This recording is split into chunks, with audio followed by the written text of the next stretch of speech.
You know about timing. Hello, good morning. Right on time, right on time. Good morning, good afternoon, good evening, good night, wherever you are. Hey, let me just adjust a few things. Oh. Okay, supposedly I'm live. Let me know.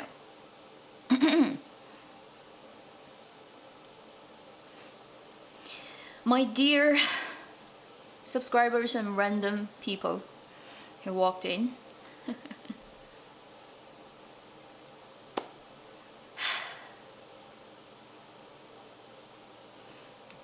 I set this up as low latency, but it seems still at least 20 seconds is in between when I talk and when people can see me.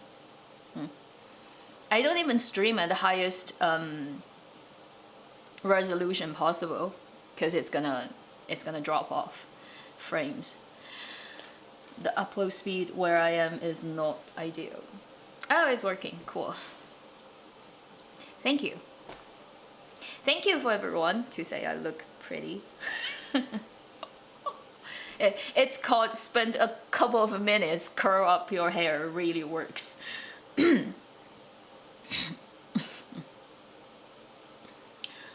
Yeah. Thank you. Melody. Yeah.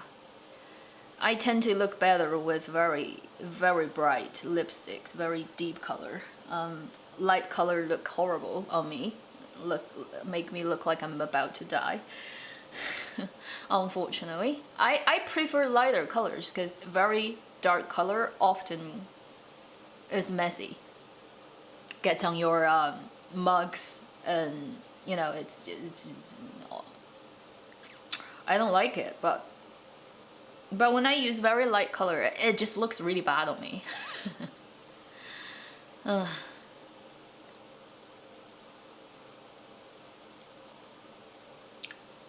Hi from Brazil, hi from everywhere, California. So for people who actually have Easter off, you know, Easter Friday, weekend, Monday, cool. People are on holiday.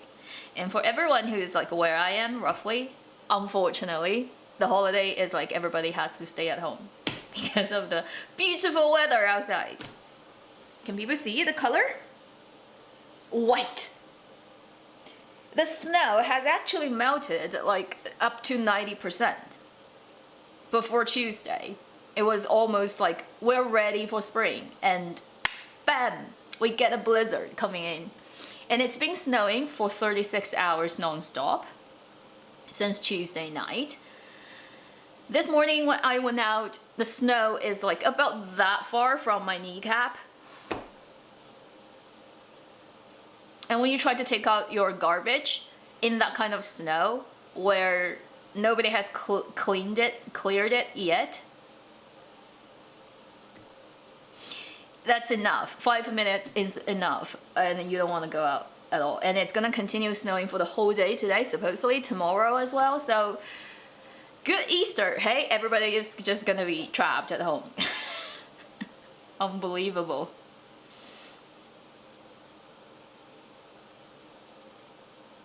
Really? Louis Williams Sugar Adams Jr. III. Wow, your name. Like, I'm Khaleesi, breaker of the chains. Since 2018, wow, this is first, well, it's the 34th one. Hi. Oh.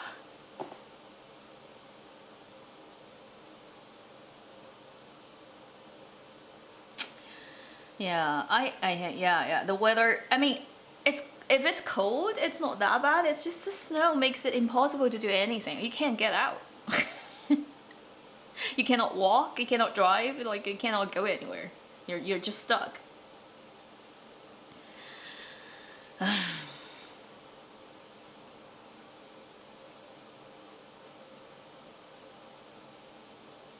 Piping hot. I know, hey, the world is crazy everywhere. The only thing I think might be good is this winter is really long this year, so that makes the leaves probably will come out later than usual. And if that misses the caterpillar's time, it would be a good year for not having too many caterpillars. Where I live, we have this really bad situation of caterpillars during May and June. Last year was a good year because it was a little bit wetter, colder than usual, so the leaves came out later than usual, and it misses the peak timing for the caterpillars to grow. This year, with this kind of snow and cold, I'm hoping that it's gonna delay spring for a little bit more, so that it's gonna miss their time again. So when the leaves come out, it will be too late for the caterpillar to feast, therefore there wouldn't be that many. When it's a bad year of caterpillars, I don't know how many people have that experience. You are literally in the ring of caterpillars when you walk out on the street, when there are big canopies of trees, and there are just hundreds and thousands of caterpillars dangling from the leaves. And when you walk through it, it's really like playing a virtual game of dodge the caterpillar. You have to be able to see in the 3D space that's about your size how many caterpillars is in front of you, and how you try to just walk through it without getting one on you. It's not nice, okay, I can tell you that. Some of them are huge, black, with a lot of hair, and you don't want that to get on you. Okay? Every time when that happens, and I see some people would also, because it's starting to get warm, people would actually be riding bicycles, and I would just like, how? Like, do you know, like when you do that, like after you run through one street, you're gonna have like how many caterpillars on you? Maybe you just don't mind that, but for me, I cannot imagine. How can anyone ride bicycles? Even with walking carefully, I sometimes get a caterpillar on me, and it's absolutely horrifying. Yeah, and the worst is, you think nothing is on you until you get home and you find it's on your bag. Like there's one giant, like hairy caterpillar just slowly crawling on it. Okay, so for everyone watching my live, if you've never had that experience, lucky you, okay? I hope you never need to deal with that in your life. It makes you doubt about existence. They don't turn into butterflies, they turn into moth, okay?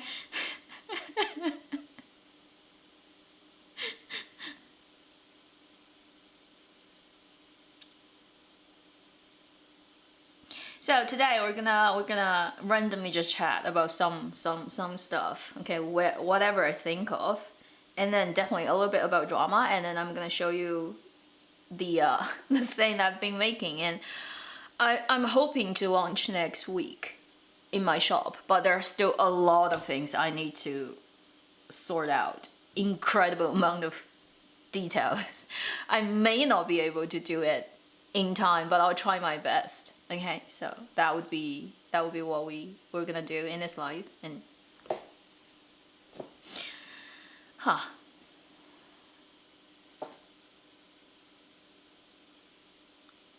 wow, somebody, Melody, really? You've been chased by bees?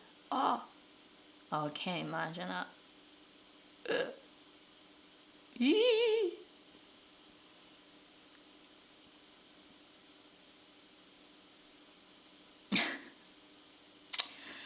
Yeah, they need some natural enemies. I think the caterpillars here, right? If you have like those type of hornets, or like the big type of, not bees, but the bigger ones, they're actually natural enemies of those caterpillars. But then if you don't have enough of them, then the caterpillars go wild.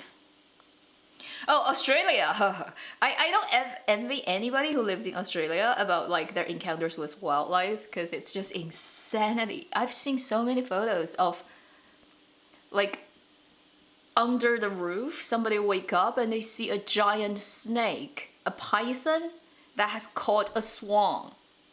And it's circled around the swan and it's hanging off their roof.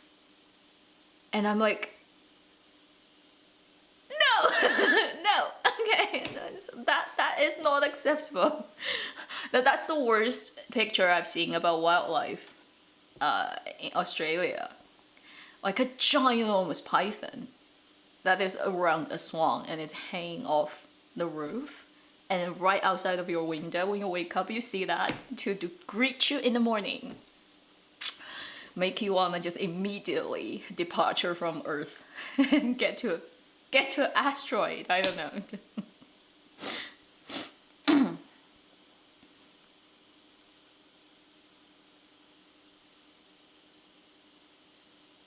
Yeah, spiders, snakes, all kinds of things, you know, they climb out of your toilet. Ah, snake. Wow, that was like, oh, one of the worst nightmares, okay? So, television, dramas, Chinese dramas. It's April, mid-April. We're gonna have a couple of dramas coming up end of this week. And then supposedly end of the month, 27th, it just confirmed that the Wind Blows from Longxi period drama, Three Kingdom period, I think, with Chen Kun and Bai Yu. That one is coming out on 27th. I mean, last week already there's news, but it's not confirmed. Now it's confirmed, just confirmed a couple of hours ago. And then Who Rules the World is out on the 18th. On 16th is 朱清好, which is the Ming Dynasty setting period drama with Zheng Yecheng and Yuan Bingyan. What's the English name? I have no idea. So we're gonna suddenly have 3 period dramas slammed in our face just after I complained about not having one period drama that I want to watch up to this point. Be careful what you wish for. Life teaches you lessons like that. And I'm just wondering about 梦华录, right? It should have come out already. It's April. On Tencent with Liu Yifei and Chen Xiao. Maybe they're just trying to dodge all the other on-air, currently semi-popular, popular, or may get really popular period dramas. So they're trying to find a slot where there isn't that much competition. Because right now it's already, we're gonna get 3 immediately. So may not be the best time to get another period drama out now. Yeah. So among these ones, which one are your most look forward to one?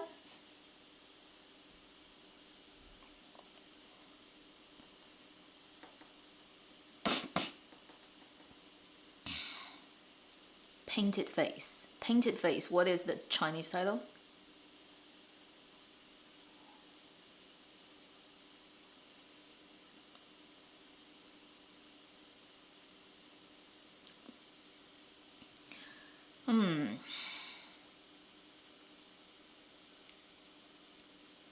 Candle in the Tomb, I haven't heard any news. 正夜城 drama English that is My Sassy Princess? Really? Okay, at least it's accurate. And it's not love. Okay, so thankfully. 赵鲁思洋洋, Killer is romantic. Yeah, Killer is romantic is too short. It's literally just one film length, cut into 18 pieces. Joy of Life, well, they're not even filming, so holy, who knows when. Oh, okay, Painted Face is a movie, not a drama. Right. Oh, no, I just mix it up in my brain with something. Yeah, I'm guessing because 赵露思and Yang Yang's popularity, probably most people are looking forward to that one. to me, definitely Long Xi comes first, and then Zhu Qinghao is. I just want to see what Zheng Yecheng looks like in Ming Dynasty costume. That's it. I don't have any hope for the story itself, honestly. And then for Who Rules the World, I'm just gonna see. The interest point of that drama for me is I want to compare Yang Yang in that drama to his acting in China Special Force, and then see which one is more zhongbi. Okay, so which one of his role wins the zhongbility competition between himself and himself. Honestly, that's why I would check out that drama. I just want to see, for period drama of a character who is pretty much set up as the strongest fighter ever in existence, and on paper a super zhongbi person anyway, like top zhongbi. And so compared to the contemporary realistic setting where you zhongbi with weapons and guns, the other one zhongbi with kung fu and magic, I just want to see like himself, right? Show off. Yeah, showdown between himself and himself. Who is gonna win? The big competition between Yang Yang and Yang Yang. That's interesting. Oh, and see like whether his chin and his like chin and his jaw can cut me first, or Zhao Lusi, because both of them have very pronounced jaw. Okay, one is the male version that's like that, and then Zhao Lusi has a face shape that has a very pronounced sort of length of her jaw and chin too. So I'm just gonna see who is gonna get me first in their competition between the male lead and female lead. Who is gonna cut me first? That's also something that I'm looking forward to, and I don't hope for anything else from those dramas. Honestly, that's my. I know it sounds very bleak, but I have my reasons. Plus, you know, this drama is not a love baby. You know, like it literally had the producer and the director fall out during shooting. And imagine the top two most powerful and important person of a production don't get along well. Can you like is there a possibility even for the product to be good?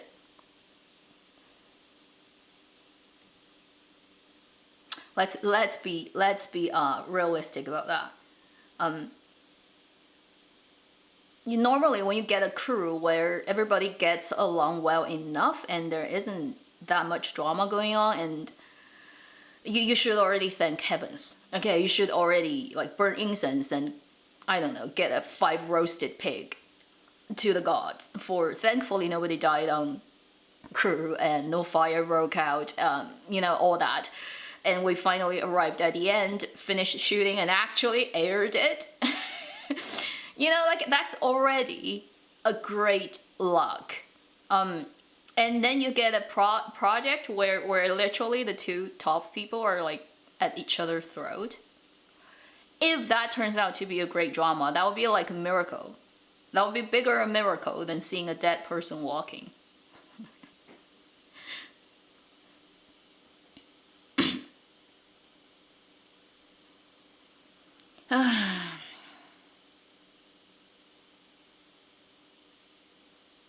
Yeah, the producer and director, they just yeah. That's it. they fell out. I think the producer is a lady, the director is a guy. And they were in a relationship and then they broke up, type of thing. But I'm not sure 100%. I don't follow that much so tightly with those kind of gossips, but I just know because it's very well known.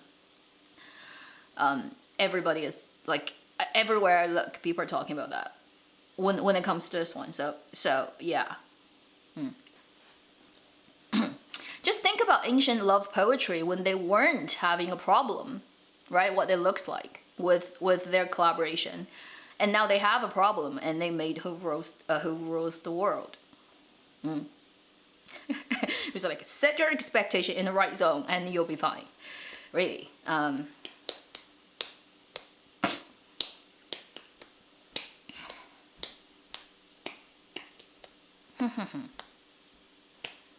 You know, probably it would just be good editing materials for people who like them. Zhao Lusi and Yang Yang dressed in nice, not so nice, but at least it looks like period style costumes and fighting. You know, a couple of shots nicely filmed of actions, of swing swords, of camera movement, and we can cut it into other mixed cut. Like the best value of this type of thing for a lot of people probably is in that. You know.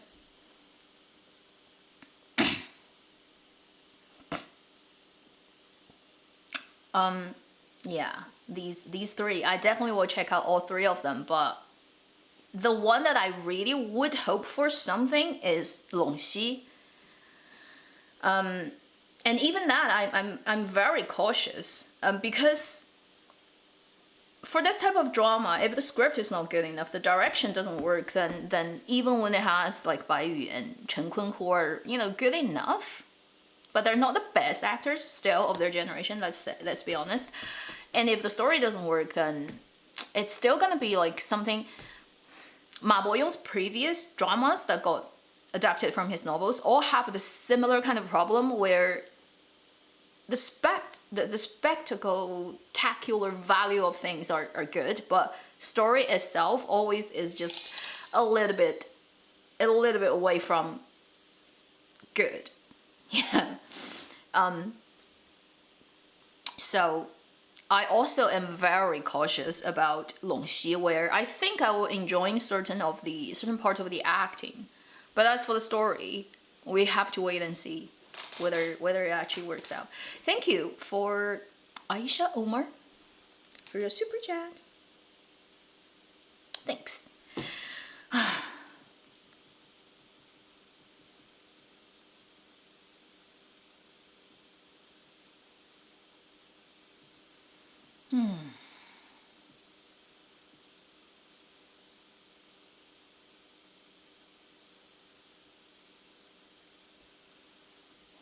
And love never lost.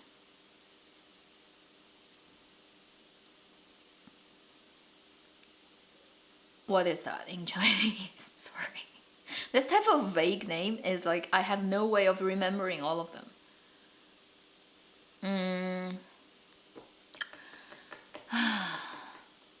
Let's see what.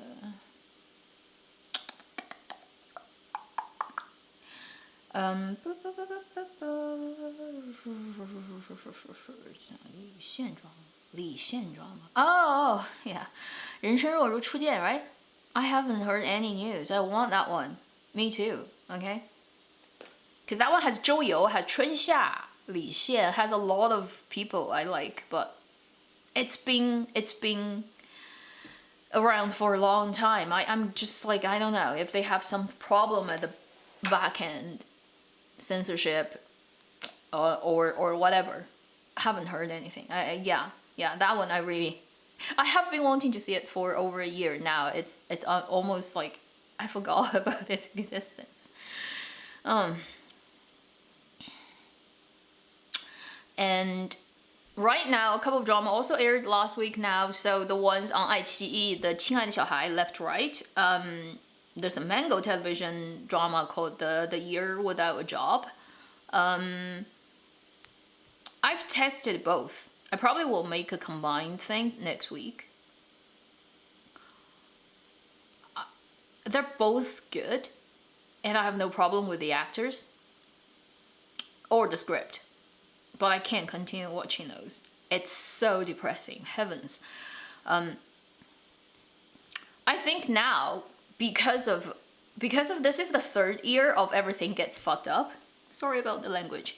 Can't control that. It just came out.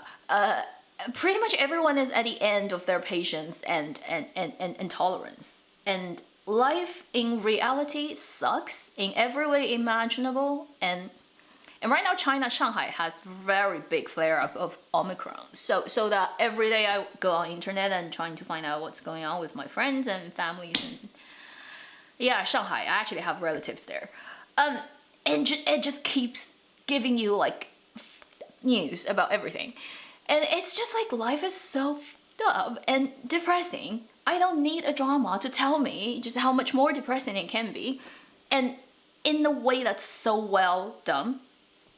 it's well written. It has so much detail. Like the 亲爱的小孩 left and right was 秦昊 and 任素汐. Wow, these two are like, I mean, 聂远 also in it, Huang Miyi. They're all great actors and actresses. And they play it like documentary level realistic about everything that can come in the marriage. Once you have a kid and you have all kinds of shitty situations in life, in all its detail, and just present that to you at the level where my logical mind tells me, wow, this is a great production. They've done such a great job. They should get awards for that.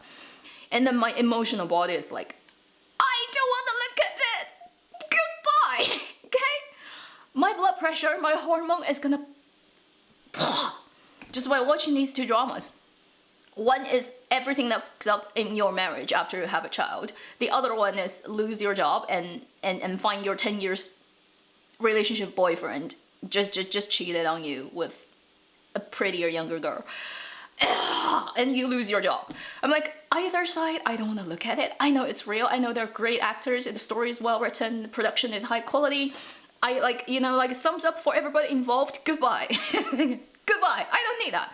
I can't. I watched 亲爱的小孩 4 episodes, and I literally was like, doing this with my hands. I'm like, no, I can't continue watching this. They're good, but if I continue watching one more episode, I'm gonna die. I literally am gonna explode from inside out, like in the film Alien.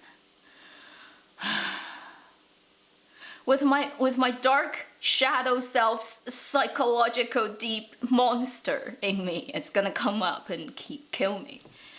Literally, those two dramas are very good, but like they showed up in my life at the absolute wrong timing. And I can't deal with it. I literally cannot watch it. I'm like, wow, 秦昊, you're so good. 任素汐, you're so good. 辣目洋子, you're so good. Goodbye. Thank you, GP Boo. Interesting name for your super chat. Anyone having the same reaction as I do? Because it's like for psychological problems, I cannot deal with those dramas, and I close them. I'm like, you're good, but goodbye. Becky, thank you. Ah.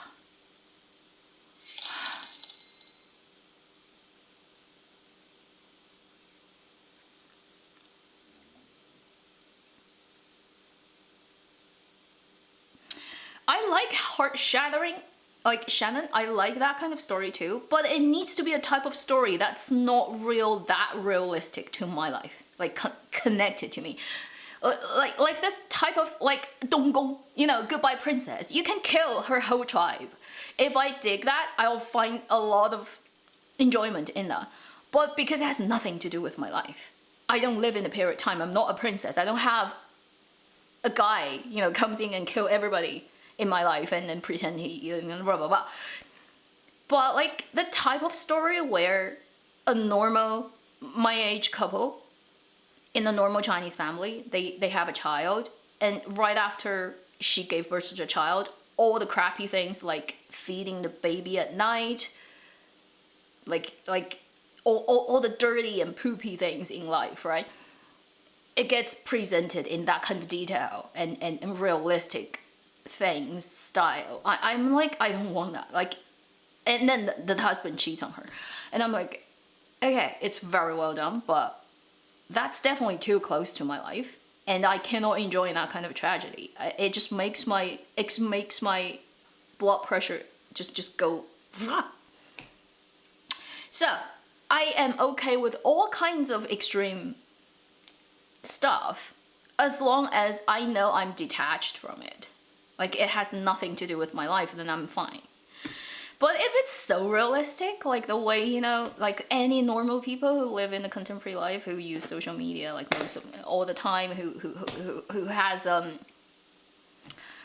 21st century typical city life, no, like that type of tragedy is like, I don't want to know that, because I see it happening in life already, right? With real people in my life, there are enough type of stories. I don't want one more with great acting, just trying to remind me of this is what can potentially happen to your life as well. Nope.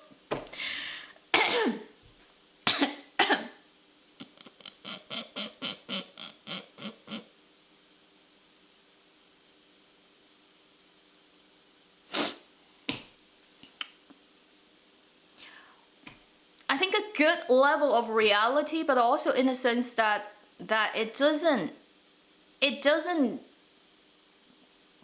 press your button on things that will make you really go just would be the best thing. You know, for example, like Under the Skin, it's also a rather realistic story. It doesn't have like superpowers and super sort of heightened style. It's just a not so well written detective type of crime story that in the genre it doesn't outshine other things, but it has a good level of balance between reality and then also it has the genre in itself, like a detective story or crime stories nature of fun and trying to figure out what happens, the process of getting to the truth. Then it blends a level of reality in it, and then it doesn't go too crazy and press your buttons on all those social issues that are very at the forefront of all the things that makes people go crazy these days. So that's a good blend that I can accept. Whereas like dramas like 亲爱的小孩, like Left and Right, it's just too much. It's too much, and then because it focuses on life itself, like living day to day, relationships, family life, it doesn't have, say, like a sci-fi that has a sci-fi angle of things, or like a crime that has the crime solving. It doesn't have that one genre, style, or type of story, action, adventure, thriller, horror. It doesn't have that. It literally is just looking at a like drama. And it's like I don't even have anything else to look at. I'm forced to look at the fucked up reality of people that is very close to you. So it's like, why would I want to make my life, like, why would I want to make my life harder, basically, with this? I find it so hard to watch that drama, and I just immediately think of all the friends similar age as I do who's had children, who's had marriage problems I've known, and their chat history with me and what they've told me, and I'm like, oh, immediately it explodes in my head. I'm like, goodbye. I don't want to look at you anymore. Thank you for Ming for your super chat. All I mean to look at. 高圆圆.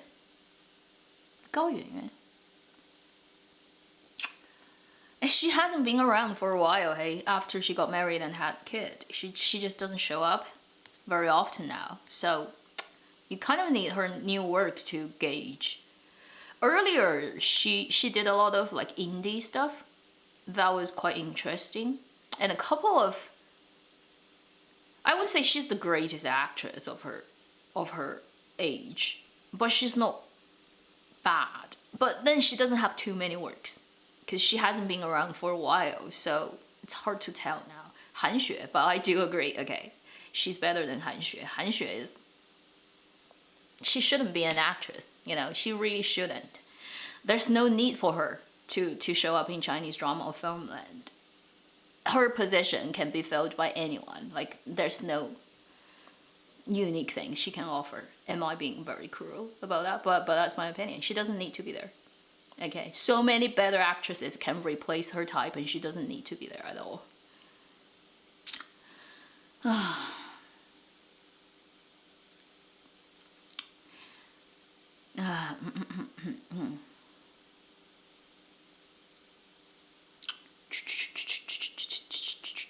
Did you finish Dying with Love? I am on that.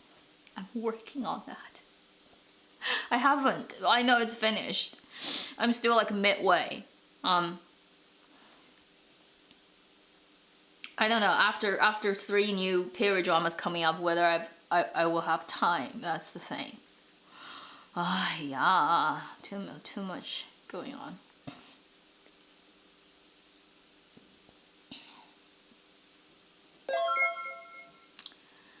I don't know. I for dramas. So now I was thinking, you know, like, what is the difference? You know, like I can accept the bad kids, but I cannot accept 亲爱的小孩, Left and Right, in terms of being able to continue watching. They're both pretty depressing dramas.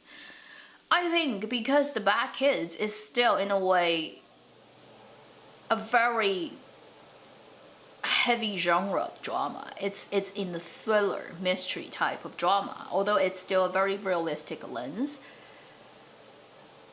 That kind of very dramatically heightened reality that's not really what you come across every day, that makes it enjoyable, makes me watch it and enjoy it, but don't feel too personally affected or just annoyed or get my button pushed by it. Whereas like Left and Right, this type of drama, it has similar production quality, style, that type of, and good acting, but then because it really is a looking at life, and it doesn't have that highly charged dramatic style thing about a particular genre. Therefore, it becomes too invasive. I don't know if that makes sense. So these two dramas are like some good ones, but the ones that I cannot bear looking at, it's too much. And I'm like, I just wanna, honestly, what I want is good looking guys showing off their body and interesting good chemistry on screen, whether with another guy or with a woman. I mean, even with a puppy, it's fine. Like a good energy and interesting angle. Like, for example, Under the Skin, because it looks at it from the angle of the painting, like the artist policeman, forensic artist. So it has a really interesting angle that you can take that angle with the story. So this type of thing, just like chemistry that works, reasonable script that doesn't define logic and make you feel, you know, like they're insulting your intelligence, good enough acting, and something that's unique about it. You know, whether it's the angle, a particular profession it depicts, or a style, or a weird setup like time loop and whatever. That kind of drama, at least it's something that I go watch and I get entertained by it. Whereas like the dramas that literally doesn't entertain me and make me feel like I just want to explode and I want the world to get annihilated tomorrow, then it's like, no matter how good it is, maybe not for me now. Maybe 10 years later, when we all live in utopia, I can dig out this old depressing drama and watch it and be happy about it. But now 2022, when life is still so tough in every way imaginable,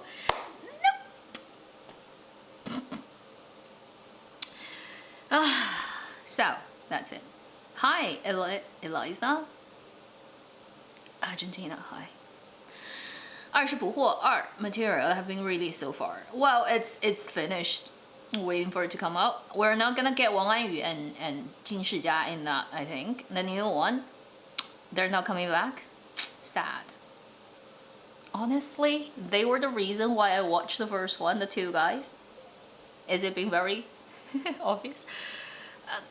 Straight woman, okay. No matter how pretty a woman is, I'll just look at her and say, yeah, it's enjoyable, but I want to look at guys. And for 20 Your Life On, really, there are only two guys, right? That is to me, okay, enjoyable to watch. That is Wang Anyu and Jin Shijia. So if they're not in the second one, I don't know. Like, they need to provide me with some new, nice to look at guys. Otherwise, to me, it's just gonna be another drama.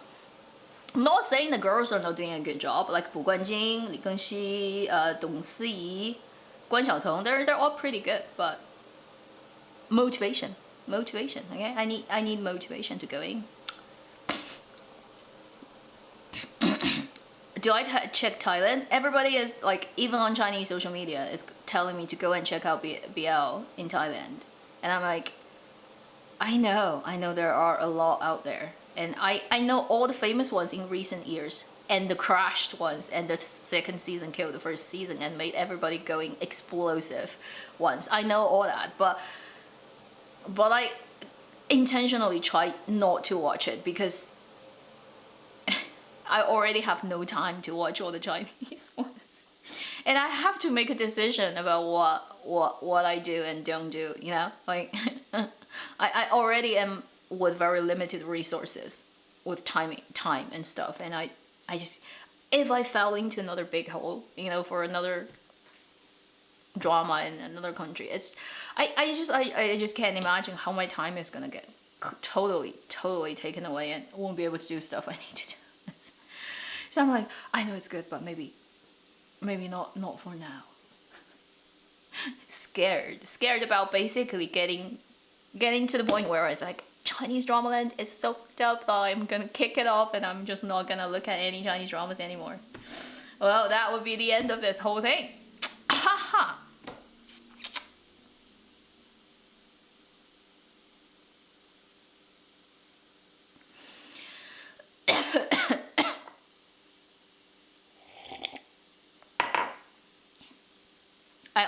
Right now I only have time to watch Chinese dramas. Although if there's a popular Thai, Korean, Japanese drama, I hear about them. I know that they're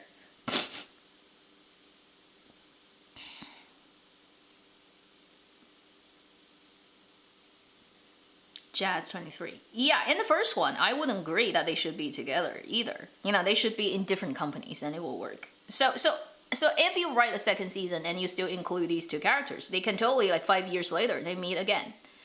And they're at different positions. They're doing different things. They're like different career paths, and they don't necessarily have anything to do with you're the boss, I'm the employee. Then they can work again. You know, life.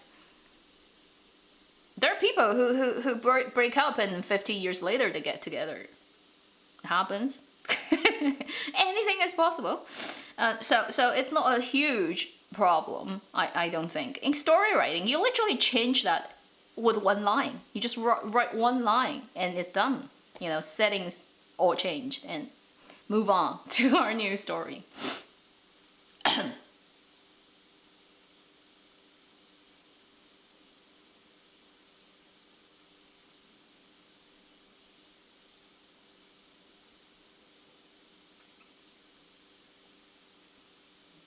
Chinese films, yeah. Although there haven't been many good ones in recent years.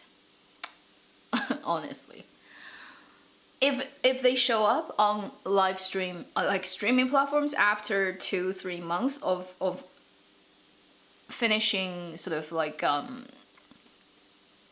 releasing in cinema, then I will check them out, but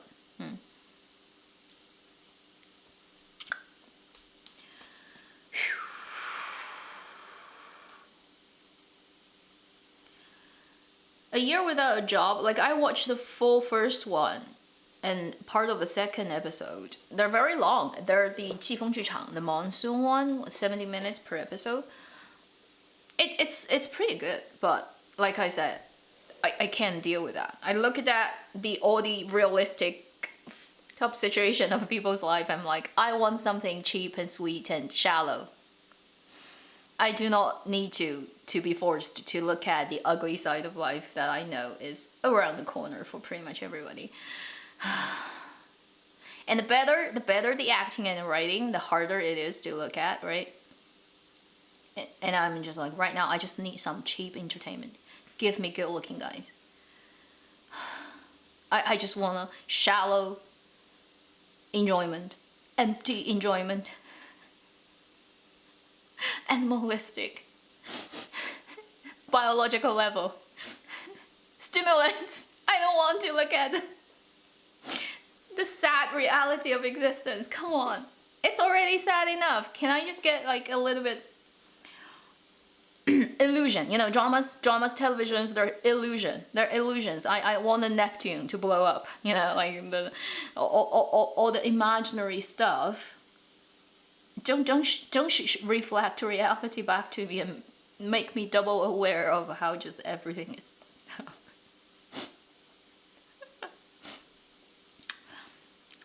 I don't watch Oath of Love. No. I don't have time.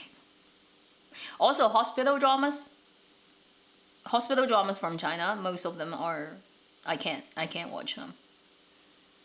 My mother is a doctor. and I've known too much. I know too much about hospital to actually be able to sit through most of the hospital dramas. Because they're so ridiculous. Not even one thing that's depicted in those dramas is realistic to that profession. And just like blood pressure rising. You know, when you depict doctors, and if you don't do justice to them, like no, my mom is one of the best persons out there on this planet, and she's been a doctor all her life. So doctor dramas is like one landmine field for me. It's like if they don't do it well, I can't watch it.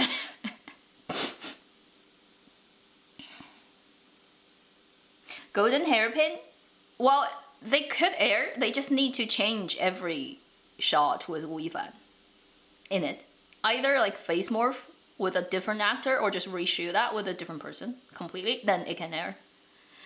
The only problem is Wu Yifan, really. So, right now, okay? I'm just...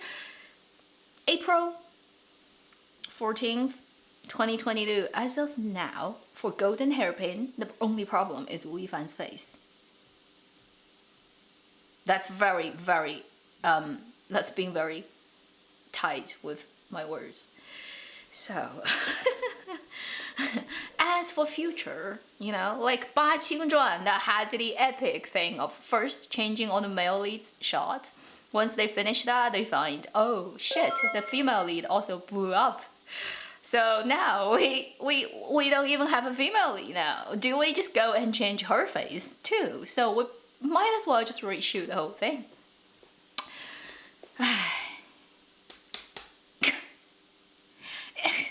Chinese Dramaland.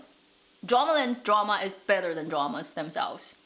I have this very superstitious belief of there are a couple of historical figures in Chinese history. If you want to make dramas on them, films on them, you should do justice to real history, to hard record, and don't fuck it up and then go crazy about your imagination and make that like looking totally different from real record.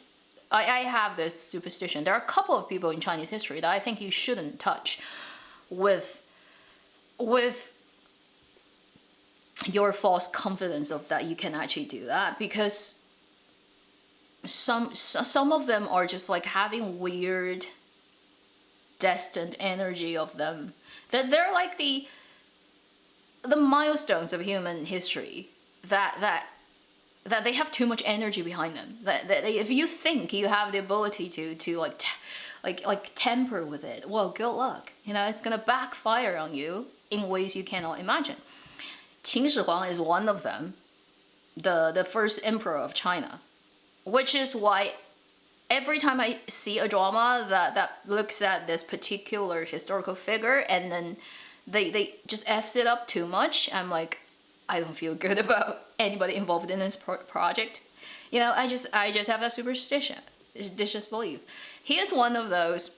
There are still a couple of more people in history I think you should not temper, no matter what, because you don't know what's going on. You know, you don't have the third eye open. You don't see what's going on. And better stay safe and don't, you know, because you have no idea what you're playing with.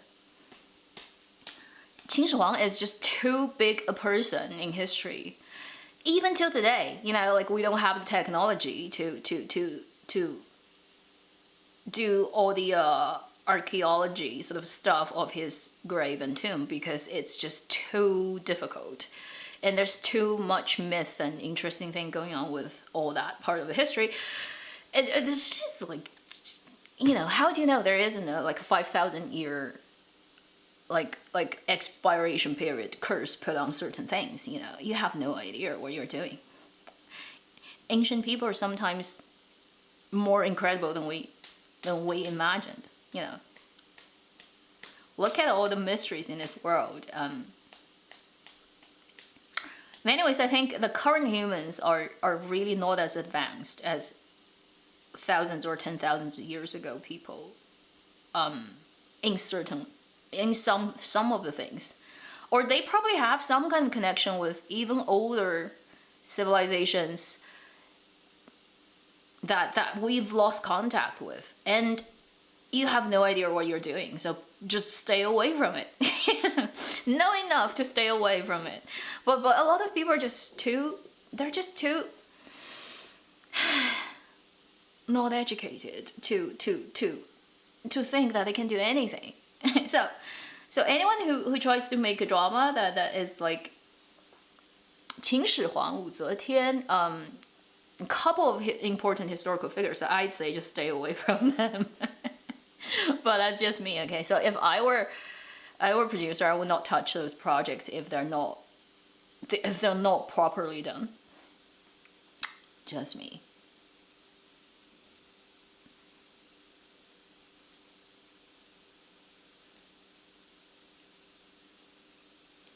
Xiao Xiao, you don't.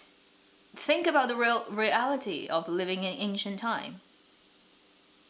Think through it. You probably wouldn't. You're not gonna get AC. If you're in China before Song Dynasty, you won't even have watermelon to eat. You wouldn't have toilet. You're gonna get a pit with flies coming out of it, and you poop over that. If you get like tiny health problems that can kill you, because back then there's no surgery of the particular kind that you need, and there are a million ways you can die, and that can easily be solved these days. And back there, you're dead, like for sure. You don't even have a fridge, so you can't have ice cream in summer unless you're super rich. So I doubt anyone want to live in ancient time as a commoner of this 21st century. You're probably gonna get your life quality so severely impacted that you want to die immediately upon realizing that you have time traveled back.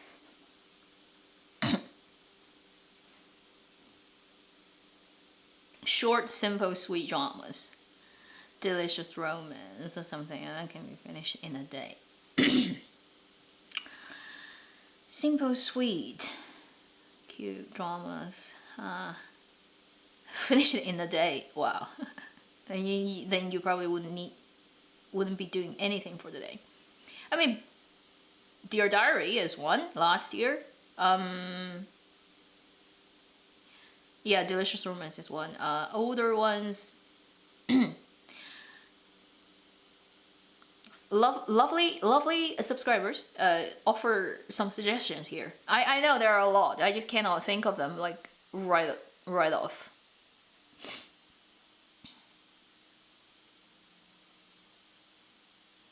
Yeah, laundry, heavens, cooking, everything. Like you have to literally like get wood, start a fire to cook. No, okay, no. That is so terrible. Dramas. Okay, what else? Any other drama related stuff people want to talk about?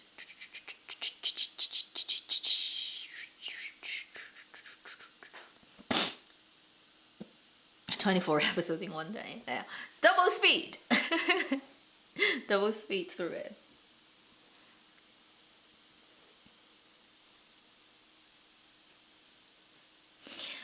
Well, a legend that I want to see in a drama is the story of the painter who did the 1,000 miles of mountain and river, because I think it's just by historical record, it sounds like a mythology story, but it's real. Yet still waiting for anybody to make that drama or film. It's a film thing. I think it will be a really good film to talk about the 18-year-old painter who did the most incredible painting and disappeared in history. What happened? Like, think about that. Oh, there's one strand of hair I just noticed that didn't get curled. So it's sticking out. Like a sword. Like this is like the Asian hair thing where it's so straight that if just one strand didn't get curled, it's gonna look ridiculous. Look at that. How funny. See? Just that one. And even with this, right? as soon as it gets wet, even a little bit, it will go back to straight instantly. And it's just so easy to lose it. I have that. Well, I'm gonna try to hide it. Yeah, I did cut my hair. I think earlier somebody said, "Did you get a haircut?" I did. I did it myself. Because they're getting too long, and when you sleep, when they're too long, it's just like, it tangles, it's a mess.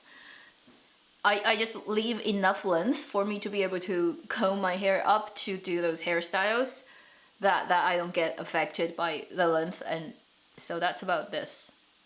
Anything shorter probably wouldn't be able to do those hairs. Yeah.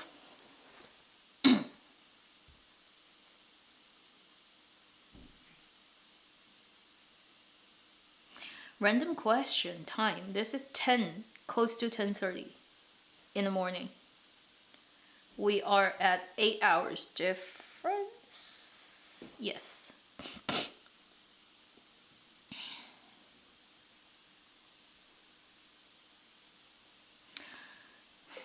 Thank you. Yeah, I know red lips works for me.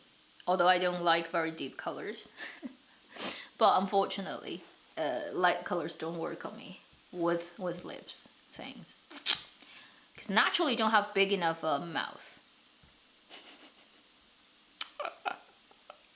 This is my mother's mouth. I have very similar mouth and teeth like my mother's, exactly. Tiny. I think ancient Chinese people like small mouth in general. So if I was like an ancient person, I'd be happier. Because it fits the ancient aesthetics. But nowadays, not really. Every time I go to the dentist, they would laugh at like, your teeth are tiny. I'm like, yeah, I know.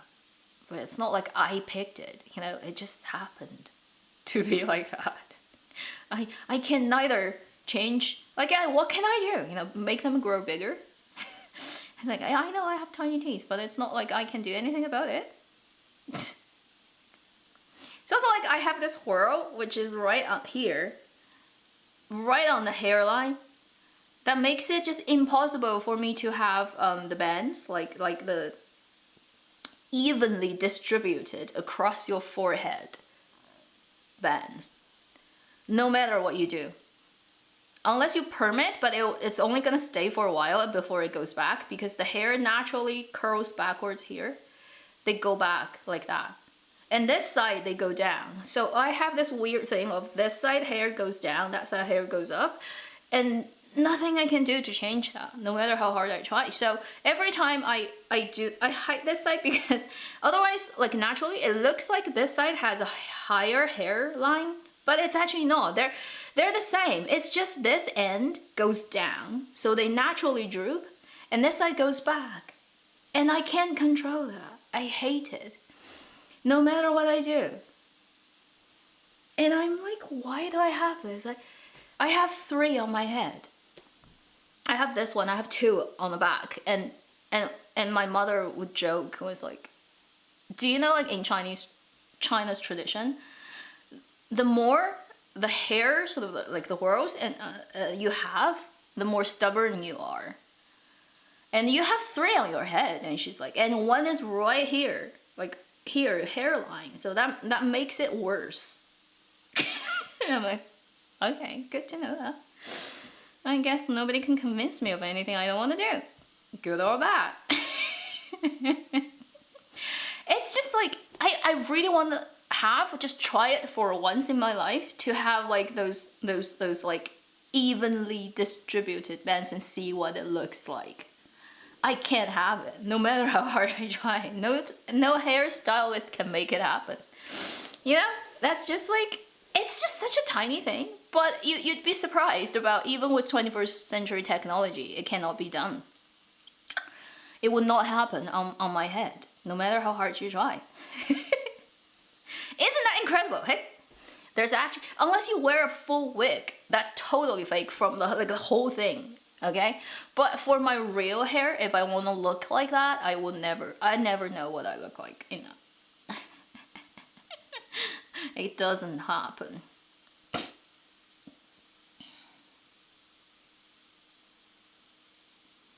I actually don't have that much hair. It just may just be the deception, because my hairs are very soft and thin, like strand wise. When I was younger, like when I was before primary school, I had totally different hair, and then my DNA changed.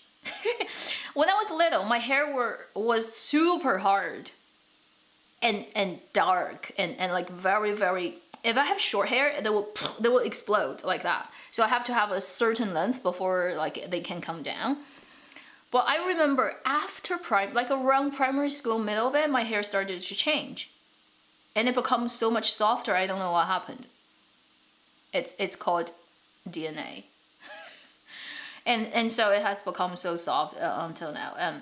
The problem with that is it has no volume. It doesn't stand up. No matter what you do, again, you have to like just force it to stand up in with so many different products and ways, and still it's just like really really droopy.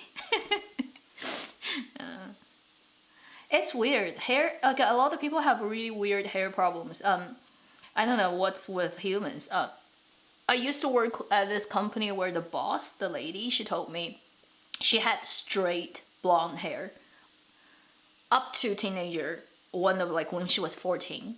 And one night she went to sleep straight haired. The next morning she woke up, her hair becomes curly. And it's like not this kind of curly, it's like absolutely just curled like that, like coil curly. She woke up with coil hair. And the first thing she thought was like her mother must have coiled her hair when she was asleep to play this prank on her. And she got so mad. She told her mother, was like, "What did you do to me?" And her mother, I didn't do anything. Overnight, her hair became curly and never went back to straight. And she's had super curly hair, like the type you cannot comb through.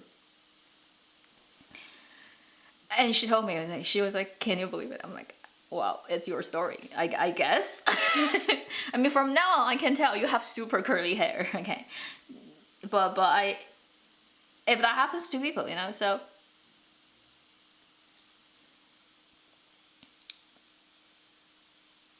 Like some kind of DNA switch just got flipped that one night, I don't know. I mean, some people do get their hair white, like turn gray overnight, so who knows? It could be possible. Thyroid problem. Well, thyroid problem friends out there. Handshake. Handshake. You wouldn't even recognize my old photos before my 2009, I think. All the photos that I have of me 2009, before 2009, looks like a different person. So if anybody who's met me before, but then haven't met me since 2009, and now they meet me, even if they have the best memory in this world, they wouldn't recognize me. I literally had to get my photos retaken to do the identity cards and the passport, because I look like two person. Without plastic surgery, can you imagine that? Natural plastic surgery. that just happens without getting your permission. It's heaven dictates. Now you are gonna get a different face. I'm like, why? I'm like, no reason. Just take it. Voila! Love my life.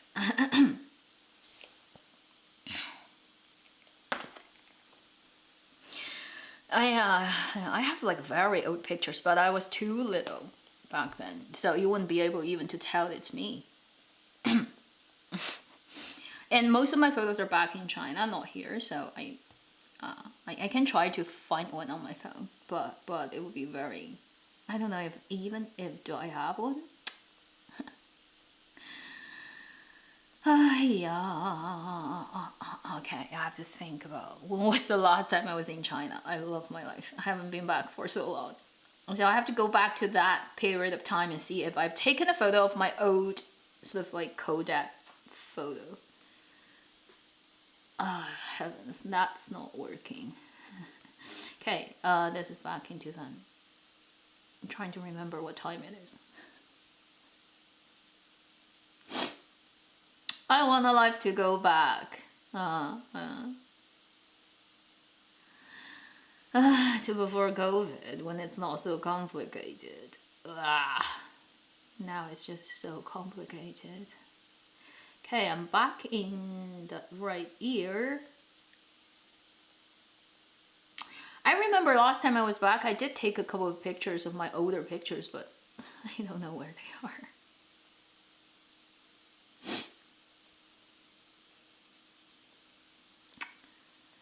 Hiya. Oh, this is too.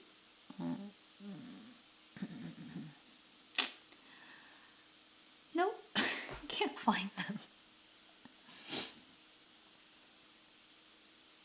But the thing is, once you get used to this, like I can't really remember much about what I actually like before this, like what I look like. It kind of just faded in my memory. I don't even remember, which is just, I don't know whether it's a good thing or awful that I don't remember what I look like before.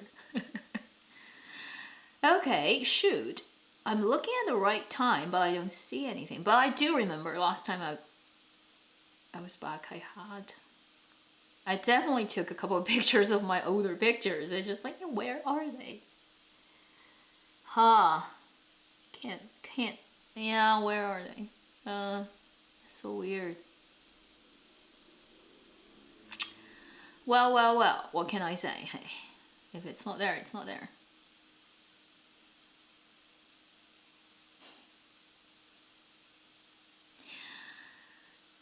Talking about like time, okay, I have some very random but funny observation I want to share with people that you may find very boring.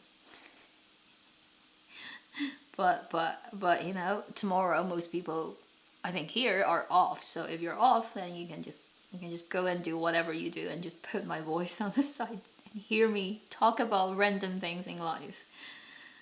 So I have an app on my phone called Day One. I'm not doing promotion for them, okay? Don't go search for it. It's just a diary app that you can write, you can put a picture, and if you pay money, you can even record like voice and whatever with that. And it basically it's a digital diary, and then it's backed up on cloud, and it's also on your phone, and so you know you keep an easy record of things. So I've been using this back in 2012, a long time ago, and then there was a period of time that I used it very often, and then I forgot about it, and I haven't touched this app for like 5 years. I don't have any pets right now, so it's just on my phone, and every time I get a new phone, I just copy the phone, so it always gets copied, but I haven't even like clicked in for 5 years, right? The other day, some weird things happened, made me click into that, and I start to flip through the old diaries I've written like 9 years ago, back in 2013. Can you imagine that? Thanks to the digital age, they're still there intact, even with pictures. Without internet, we won't be able to have this.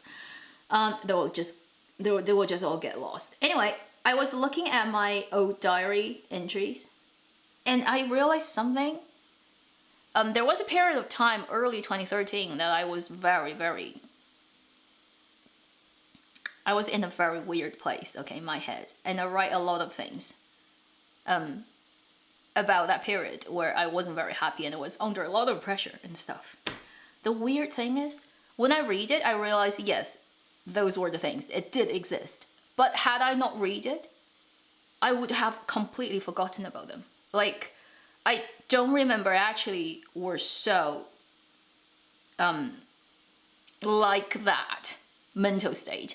And thinking about those things so much during those couple of months, because I have so many entries writing about those things, and I look at the words, it's like, yeah, it's written by me, but it just doesn't sound like me at all. The way the words comes out and what I was thinking about, I have completely forgotten about 9 years ago. For that couple of months, I was so in a so weird mental place about certain things, and my brain has completely wiped it. So if it wasn't for this app recording that, it would have like totally disappeared in my memory and perception of myself. I wouldn't even remember I had that much to say about certain things back then. And it's weird. It's very weird. Like, you look at it, it's like I totally wiped my own memory, and I don't know when I did it and how I did it. When was the time that I stopped remembering those things? I can't remember it because I don't remember it. But if it wasn't for the record, I wouldn't even realize that happened. So it got me thinking, heavens, how many parts of my memory I've wiped from my memory myself, and I because I have no record, I no longer know. And if it wasn't for this, I wouldn't know, right? So I was thinking, would there be other things that I now don't remember at all that I've done and I've, like, in my life, you know? Now it feels really creepy. It's like, do I have like totally and I wouldn't realize. And also the weird thing is, okay, for those couple of months, there are other things going on simultaneously with this particular thing in my life that I remember. So, for example, the courses I took during school, the particular, because every semester we have a design sort of major thing. We have the final finished board that you have to print in landscape architecture. I even remember all the layout and the design and the drawings I did, like, and all the courses I've taken, the classes, the teachers, like, I remember all those things.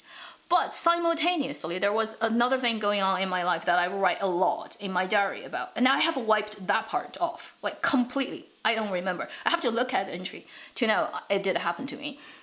And then the rest of the things are intact. So I have selectively wiped certain things memory of a period without myself realizing that. I'm like, oh, this is like, what?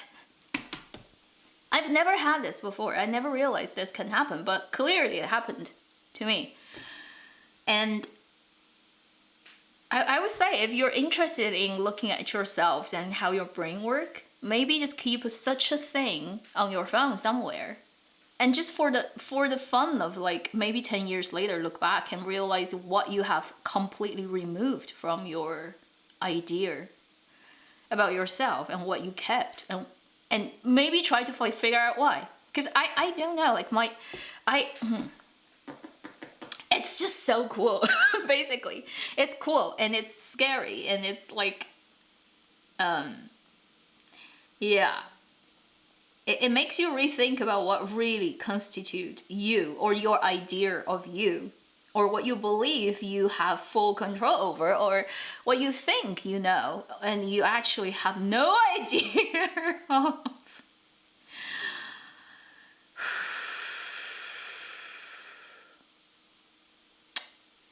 Isn't that incredible?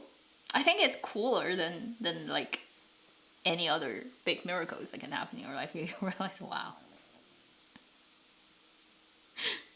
I thought I remember traumatic ones, but actually some of the really traumatic things, right, that I have in my diary, I don't remember at all. I don't even know I have memories of that until I look at it. So the weird thing is, you believe you remember certain things, but you actually probably remember other things. And then there are things that you think there's no way that I'd forget, but you actually completely wipe it. Really, because of those old stuff that I've written, that's the only reason I remember. Without this, I would not have known that I actually had this kind of couple of months of thinking about that one thing. Oh my god, that's so cool.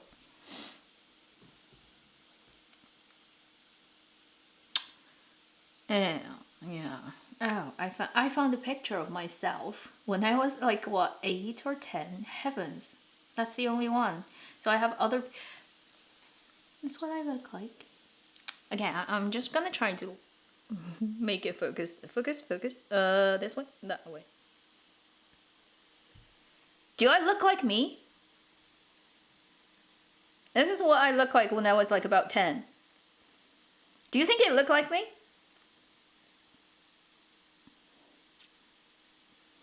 I think I was prettier. Okay, let's be honest. Okay, I was prettier and I 长残了. I'm definitely the typical sort of example of 长残了 as I grow older. I was cute, right?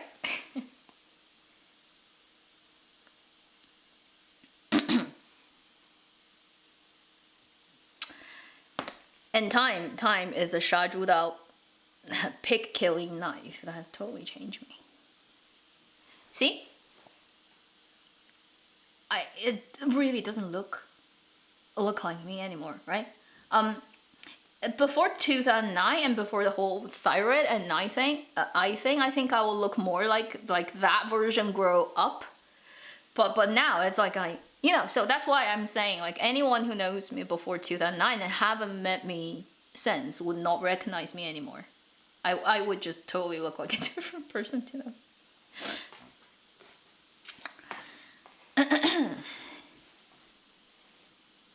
The dog.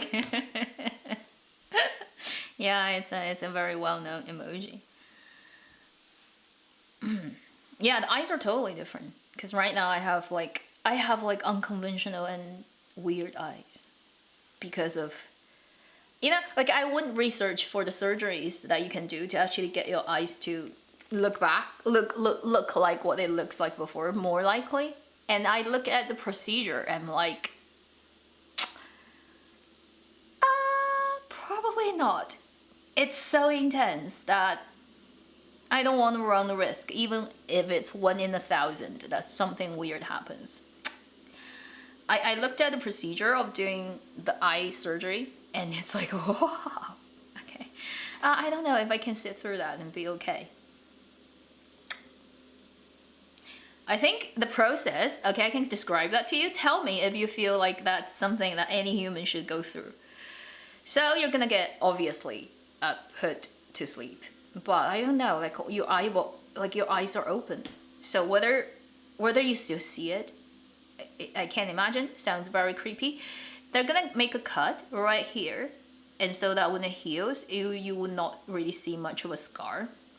What it's gonna do is they're gonna go behind your eyeball and then remove the fat tissue behind the eyeball that's been growing since this problem causes fat tissue to build up behind eyeballs. So they're gonna first remove some of the fat tissues that's attached behind your eyeball, and then the eye socket, right? You have an eye socket and there's bones behind it.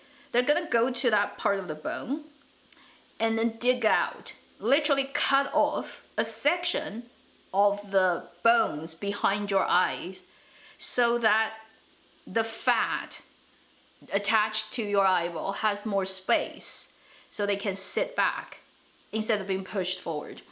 So they're gonna dig a hole behind your eye bone and let the fat sit back.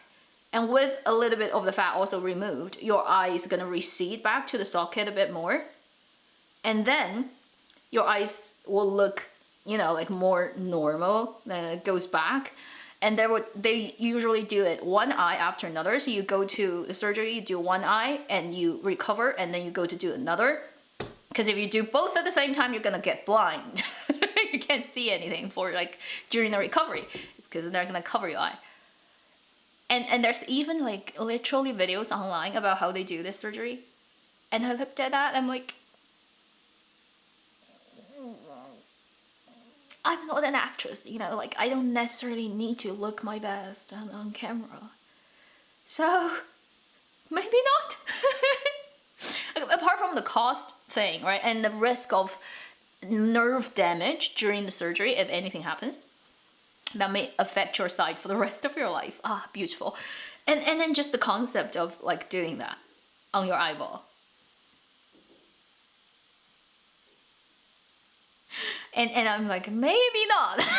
Maybe not. It's not worth it. It's not worth it.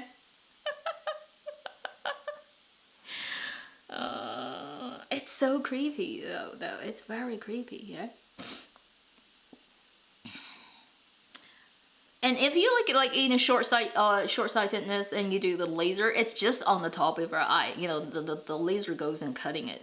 It's not so epically crazy about actually remove your eyeball from the socket and put it back. Okay, I'll be back in a bit. Okay, and we're gonna just randomly talk about a couple of other things before I go.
Okay, I'm back. While I was away, I just suddenly thought of this thing, right? If anybody grabbed my old photo, like my 10-year-old photo, and then gave it to Shen Yi in Under the Skin, and say 三岁话老, right? I gave you this person's 10-year-old picture. Draw her at 25, 35, you know, whatever. He's gonna fail epically. He's gonna draw somebody and it's not gonna look like me at all. And so they're not gonna find if I'm a suspect or a killer or whatever witness, they're just not gonna find me. Even if it's Shen Yi and Lin Yuhui and the real person who are so good at doing that in life, or the fictional forensic artist. You know, just that picture I've just shown you, right? Draw me based on this. He's gonna so fail it. Oh my god. And then Zhang Ju and Du Cheng, and they're gonna all laugh at him. It's like, you made a mistake. Like, you didn't do it this time, you know? You totally didn't draw like the right version.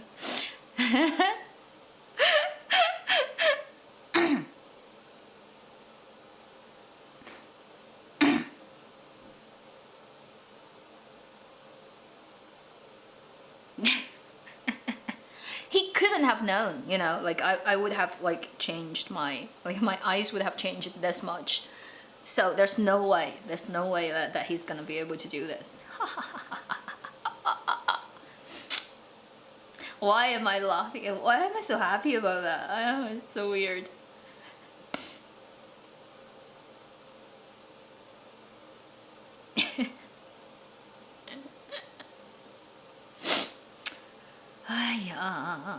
Okay, so I did put the velvet flower as a title image, so I'm gonna quickly talk about them, and then next week when I launch something, I may or may not make a video about it. Depends, I don't know. I did make a video about the process of making it, and it took me a whole day to film. It's so much work, but I probably will put it on my website about like the whole thing so that people can see it. I don't know, haven't decided yet. I have too many items that I need to get through before I can launch this. But basically, I've been working on this since October last year, and a lot of work. And basically, it's my new sort of found passion, not passion, but I enjoyed it very much. I think it has a lot to do with the process of making it and the freedom with it, because it's a very simple sort of logic of how you make it, but then you can design it in a million ways you want. So it's a very interesting way of doing things, and it's in 3D and it's real. It's you can touch it. It's not just on the paper. It's not just a drawing. So and for all period dramas, you know, it can work. So yeah, there's no limit really with what you can do with it. So I'm gonna show you a couple of things I've made, and I'm probably gonna most likely put in my shop as the first. See my hair? It just doesn't want to stay. A launch for the first round. Velvet flowers, like the Yanxi Palace. Yes! If you watch Yanxi Palace, you see Ang Qinlan, and also pretty much all the women's head, they have that. And in Qin Dynasty, they did use a lot of that, but it existed for longer than that in history. It just depends on different times. Sometimes people like to use it, sometimes not. And because it's made of silk, just silk, so it's not super expensive in terms of like gemstone. You know, it's not gold or pearl or rubies, that type of thing. So usually for a woman to claim that she is like the sort of morally very superior person, and she's very like the queen empress, as an example showing that they are being, they're not indulging, you know, in things. They're not wasting the treasury's money. They're being very good. They use this kind of decoration. But the fact is, although it doesn't use very expensive materials, it kills man hours. And man hours and the handcraft is crazy about making this. So I guess back then, slaves, you know, and slaves lifetime doesn't worth anything. You know, their man hours are cheaper than the gold and stones. So that's why 绒花, 绒 means velvet or fluff, flower, are back then used as a way to represent the moral superiority of those higher up people, society elite. And there's about 20 seconds delay in case you yeah, I don't have like PayPal for a reason, because PayPal is very bad.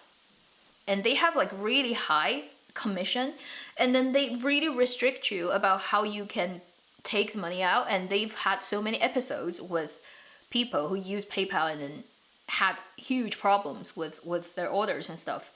And I've noticed that. Therefore, I just dare not open PayPal for my shop, because they're crazy. Like certain things they do for the seller. Okay, so for the buyer, you don't realize it's that much crazy, but for the seller, PayPal is like a nightmare. That's why I don't use it. So I'm gonna show you some cute things. First, I'm gonna show you an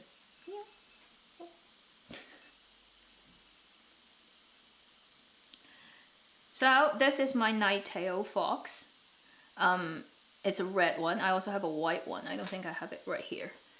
So this is a, because the wiring is copper, it pretty much can be bent in any way you want. Let's just focus on that. So this is a white Nighttail Fox. And you can see, like, if you see the spine kind of that thing, it's the copper wire. And then this whole thing is just silk. 100% silk. So that's the red fox. I have a white fox as well in its design. And then some fluffier things are really cute is the Chrysanthemus Flower. One of the typical design that you will see if you watch Yanxi, you definitely have seen this, because it's really just suitable for the flower shape to work. And for this type of thing, you can bend it. Like, you can bend this with your tweezer, however you like. And And if the velvet starts to get pressed and like not really fluffy, you can just grab it and run through it like that, and it will bring it back, and it cleans the dust. So if you have dust in it, you can also just do this. It's actually really weirdly enjoyable. I don't know if you can see, like when I go through it, the dust will fly up, like a little. Just really enjoyable. And so the fluffy version are like this.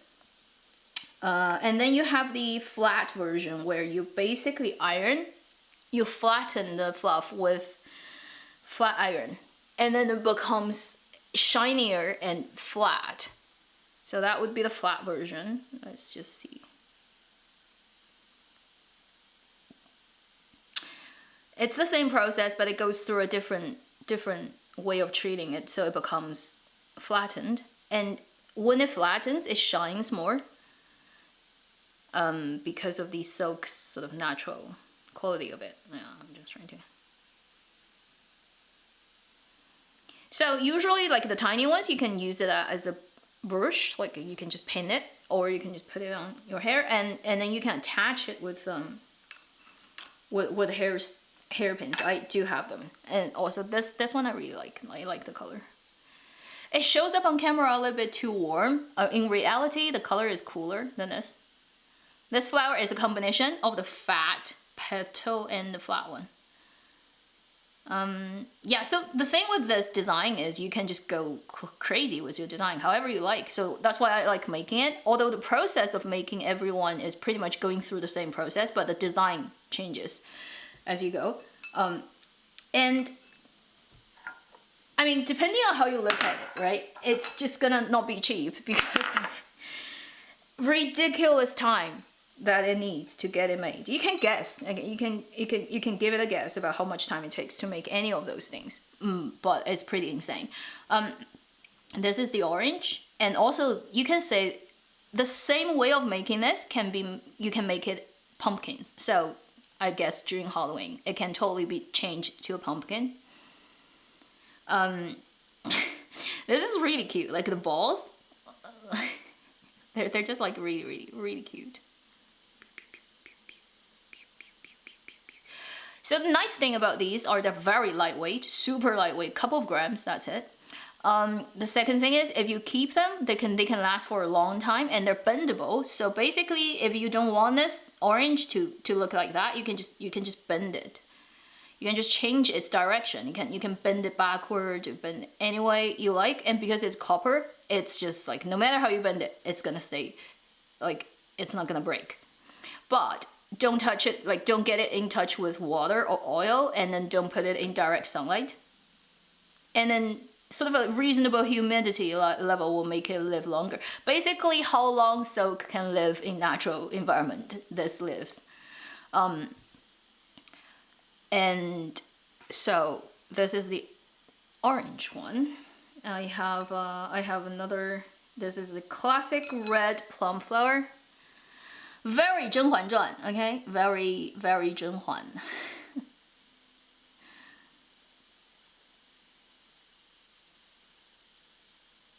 So the fluffier ones are cuter in a way, and then the flat ones are more sophisticated. But depending on different designs, some work, some. And then I have a full flat one that this is the most expensive one right now I have in my shop because this whole flower takes a crazy amount of time to make, and this is based on the 1,000 Miles of Mountain and River, that painting. So this is that painting's color scheme of blue, green, yellow, and it's a big flower, and it's a flattened. So this one is ironed flat. And it will get this shine. If it doesn't get flattened, it will not shine like that. It will only shine on the outer rim of the velvet. And then it can be attached. I don't have anything attached to it yet, but basically you can have a hairpin attached to it, so you can put it in your hair easy. This is, yeah, this looks really good, but this one probably, so far, I think it's the one that takes longest time for me to make. So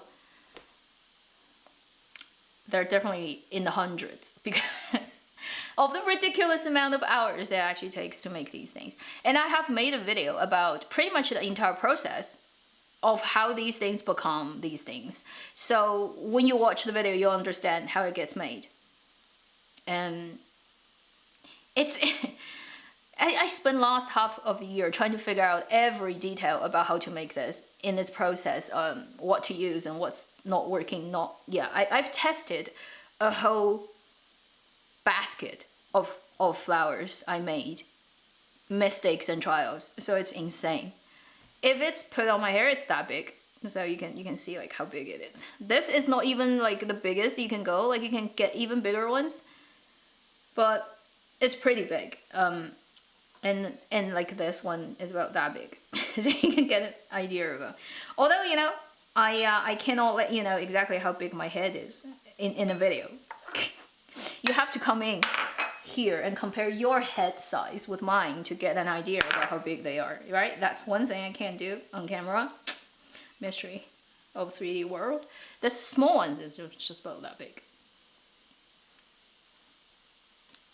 And yeah, this one is pretty big too.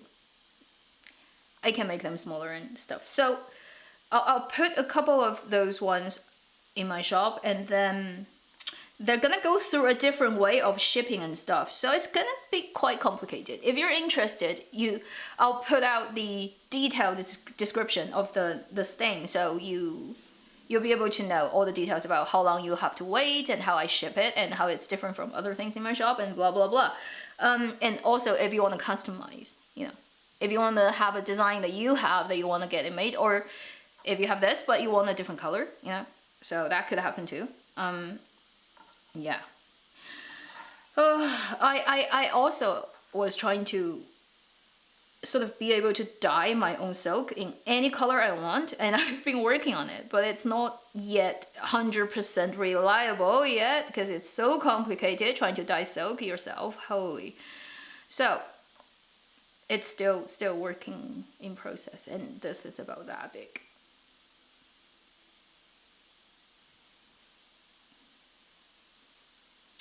Okay, so these are the sort of sneak peek of my velvet flower. I hope I can put it out next week on my shop, and it's not gonna be on the same tab as the shop. It should be a new navigation that's just about this, because of the complication of Squarespace not being able to actually design different ways of shipping for different things. Like they either just ship, like they calculate the whole thing in one way. So I have to basically do a bit of math on my end to figure out the shipping, and then it will be trackable because they're a little bit expensive, pricey. I wouldn't want them to not be trackable. They would all be trackable, but then once they're trackable, they go through a different shipping than Canada Post, and because of that, I don't have all the countries available out there. There's a list of a couple of European countries, a couple of Asian countries that can get this trackable shipping. Other places, I can still ship it with Canada Post, but then we would have to discuss about the rates because sometimes they're ridiculous. Like they'll be more expensive than the flower itself to ship it. So I'm very restricted with these things, but I will write every detail out on those pages. And then if you're interested. So this is something that I enjoy making a lot. And I don't know, maybe one day if I become super famous and you have one of the things that I made many years ago by my hand, it may be worth a lot of money. Who knows? One of the things that I can sort of coax people into invest into your future is, you never know, you know? It may not be anything, but at least it's a pretty thing. And then, if one day Avenue X becomes super famous,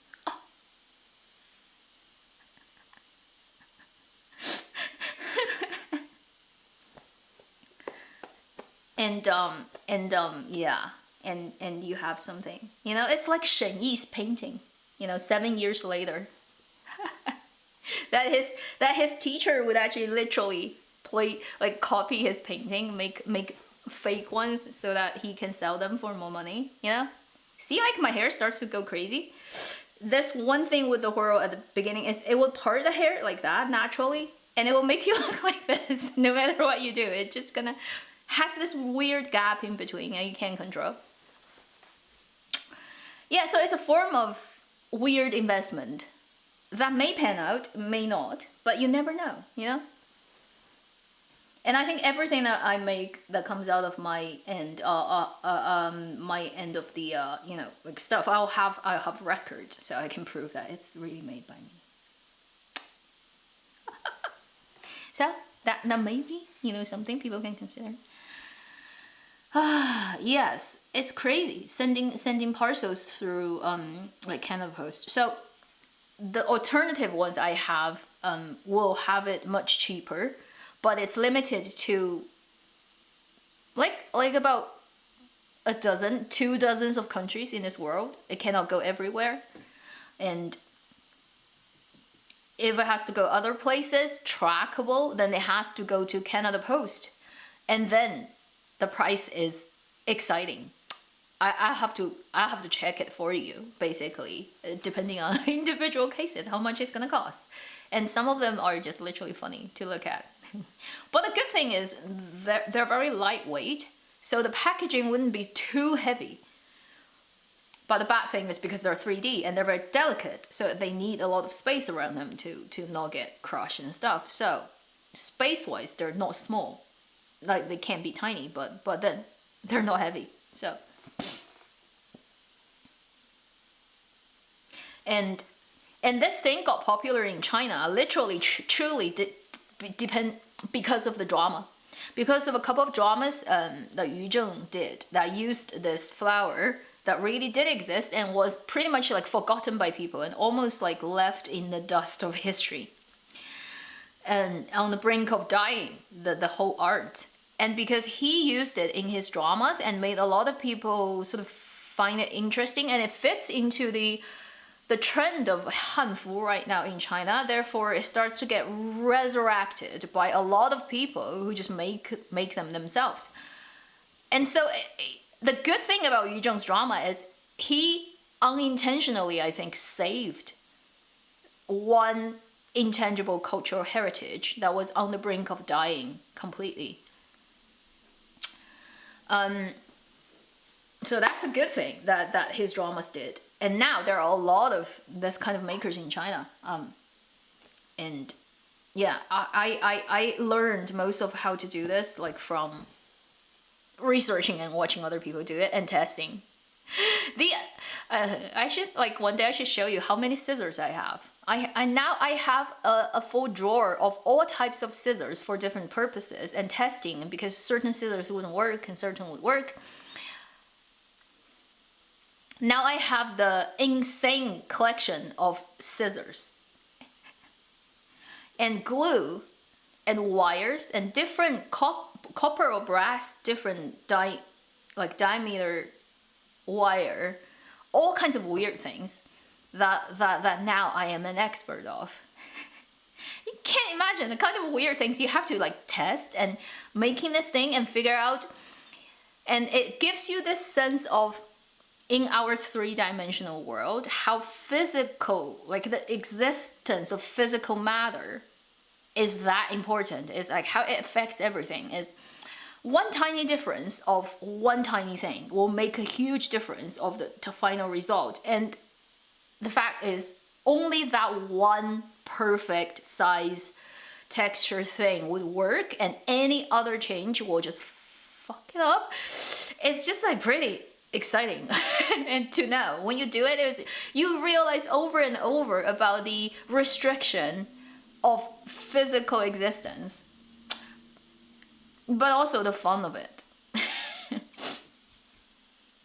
Yeah, so I'll make videos on how to make them as well, and I filmed one video of the process of making, actually not here, a different type of flower, one day, and I started from 8 morning, and then I shot to 3, and I was almost dying, exhausted, and I still haven't finished it because finished the part of it, and I had to go away and make it without being on camera because I repeat the process multiple hours. And when I went to do the final stage, you'll see on camera it's already night. So I did it from early morning until like evening when it's dark, and it's just like making one of them. So it's insane hours. And I haven't put it out yet. No, I will put it out next week when, if the shop goes live as planned, the video would also go live, and you'll be able to see how it gets made. I use very good camera to film these things. That's not gonna make me any money. Oh, funny. Yeah. And I use way too good a camera to do it, but hey, it's just for the fun of it. And it's my first time testing making that kind of video. In the future, if it works, if people like this type of video, I can make more. You know, either on my second channel or on my main. I'll see. I haven't decided yet. Yeah. And it just made me realize, you know, again, like Li Ziqi videos are hard to make, and why she has to hire a team to do it, because you can't do it as one person. No, it's too much. When I just make like one thing on camera, it's already like killing me as one person. Imagine her doing 5 months of footage of growing something out of the ground and then cut it down and then make it into food. Like, I can't do that as one person. You have to have a professional team on your hand to be able to get it done. It's too much.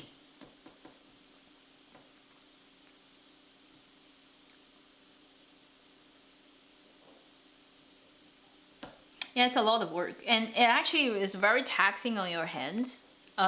There was 2-3 times during this half year that I had to rest for over half a month and not making them at all because my hand would not, like, it hurts so much.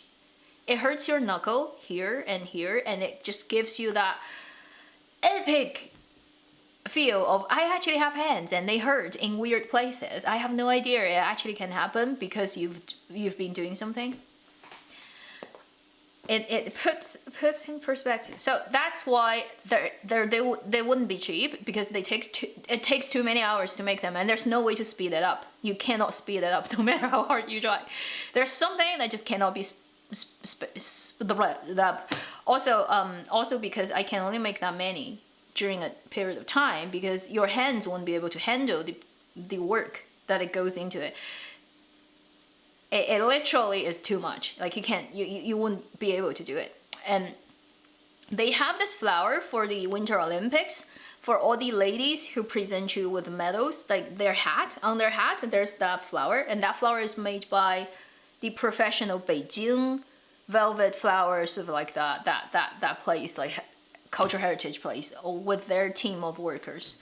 And in the documentary, you'll see them making it, and they will tell you, it's like, we can only make that many every day with this many people. It's limited because our hands cannot deal with more than that. It's literally too much. And I was like, okay, so you're professional people, and even you know, are saying basically there's a limit of how many you can make because your hands won't be able to handle. I guess I've tested, and I can tell you it's true. For half a year, I've noticed there's a limit, and you cannot break that limit, and the human hands can only handle that much, which is really interesting. Again, you discover that you can do this, but then there's a limit. And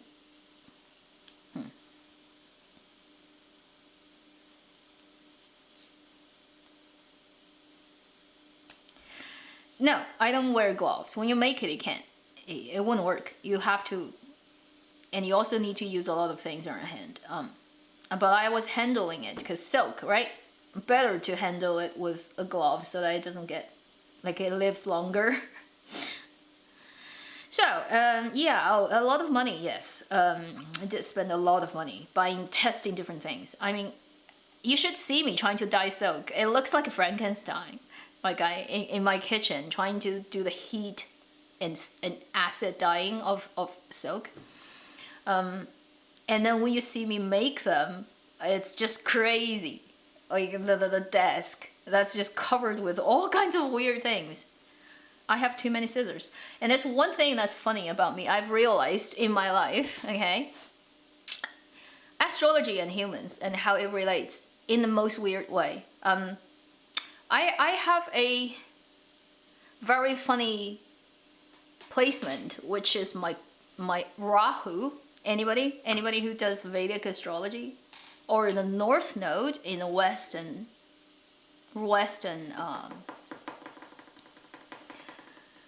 stuff, astrology. My Rahu is in the Vedic astrology's nakshatra that is represented by scissors. And I've realized that there are some things I just love doing with scissors. One is editing. It's a metaphysical, not physical. It's a idea of scissors. Cut, and join, and cut, and shifting things around and cut. So cutting with the scissors. Because traditionally when you cut film, you have that, it's not scissors. It's more like a paper cutting thing, you know, it cuts down like that. And you literally cut the film, you join them, you cut the film, and that's the traditional job of old film stock editing work. And I realized I really love editing and I'm good at it, and it's represented by scissors. And for making these things, there's one part of it, like scissors is hugely important. If without right and good scissors, you can't make them. You have to have very specific, very interesting and different types of scissors to get this thing made. And so for making this, I literally tested and bought a whole drawer of scissors. So now I have a lot of scissors, and and this is totally, a lot of it is based upon whether you get the right scissors and whether they work for you. So now I have like a lot of scissors, whether it's physical or whether it is not physical in my life. And I just find that so funny because if you look at my astrology chart, you can see that. You can see scissors is North Node is what you go for in your life. South Node is where you come from. So what South Node represents is what you already know, what you already are good at, and you kind of brought that to you, with you, from your past life, and it's something you already mastered, and you know. Whereas the opposite, 180 degree, is the North Node, the head of the snake, where it goes, what you want to do, and the type of thing in your life that makes you really excited. That you just have the urge to do, and you still haven't mastered, but you have so much drive to get it done. So that's where North Node represents in your chart. And my North Node represented by a scissors, a pair of scissors. Isn't that funny? Isn't that funny? Because when I do editing, it's what gets me really excited and happy, and I don't care about time and money and all that, you know, like I don't get money really for making my videos, and I don't care really if like money and then a lot of people being able to see it. I would choose people being able to see it. So I literally closed the money option on Bilibili the other day because I realized when you have it open, they literally restrict. Bilibili is disgusting that they restrict the viewership. So people who have subscribed to my Bilibili, they don't get notified. They don't see me showing up. My video don't show up literally on their feed at all because I have that option opened, and that option creates kind of like the traffic money, like YouTube, where the more clicks you get, more views you get, they pay you. So to avoid paying you, they literally restrict people who have this option opened, and they literally not let people see your video. So your video doesn't get anywhere, like not even for people who've subscribed. And I've talked to people who've subscribed to me, and they told me literally we can't see your video, like they don't show up on your feed unless I click into your account and I see the videos. And I was like, that is just absolutely stupid. I don't need them. Like I don't care about the money that you give me, which is not a lot anyway. So I closed that option on my Bilibili, and literally the next day, my own video showed up on my own Bilibili's feed recommendation page, which I've never seen in the last 6 years I used Billy in my life. Because first, earlier on, they don't have that. And now they have the option. I think I opened it back in 2018, which is like, if you get traffic, you get a little bit money. And I haven't really went back to change anything of the setting. So the setting is always there. But let's say from 2018 to now, I've never seen my own video get recommended to my feed ever until I closed that option. And it showed up the next day, the algorithm. I'm like, what the? So now my Bilibili is completely closed off of any traffic money possible. So I don't make anything from there anymore. But I don't care because I put my edits on there so that like people who want to see it can see it. Really, that's it. And because of this thing that's on, I have no idea that it made people not being able to see it. Can you believe it? How funny and ridiculous it is. Anyway, yeah. So I do it because of passion, like the critical energy of the scissors. And I found that's just such a weird thing. Like I never thought you can have astrology reflected in your life in this particular specific weird and accurate way, where scissors, you go for freaking scissors, shows up in your astrology chart. So I mean, if you don't know your chart, maybe just like find a good astrologer and look at it for fun, really, and see how many weird things it actually gets reflected on it that you wouldn't, like, you know, it's so specific. It's just so specific that also I make my, like, sometimes I make clothes, you know, like make costumes myself, like the hanfu, and that's scissors too, because you cut fabric with scissors, right? Tailor scissors. Isn't that interesting? And it's pretty creepy when you think about that. So if you think that the entire world's existence is a holographic projection of input data, if you have a supercomputer running behind it, and everything in this world, including you and every other people and things, are literally a type of projection, like a data behind it, information behind it, and it makes up the appearance of things.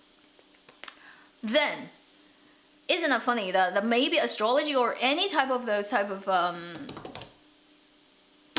human traditions of predictions, and like our algorithm, basically our like human developed algorithm of calculating things, is basically just based on observation, years and years of data, and we kind of figure out a couple of rules that may apply or kind of work, and it's like picking that specific information out of the whole thing, right? So astrology chart is in a way showing your particular configuration as a person. You have this data, that code, this code in, so therefore you end up like showing up like this. And another person has a different set of input or design of their information. So they project into a different type of existence. So the whole thing is just an information game. Everything is information. Existence is information. And yeah. You subscribed to a Chinese drama reviewer, and now you're listening to me talking about weird things. About holographic universe. Cool.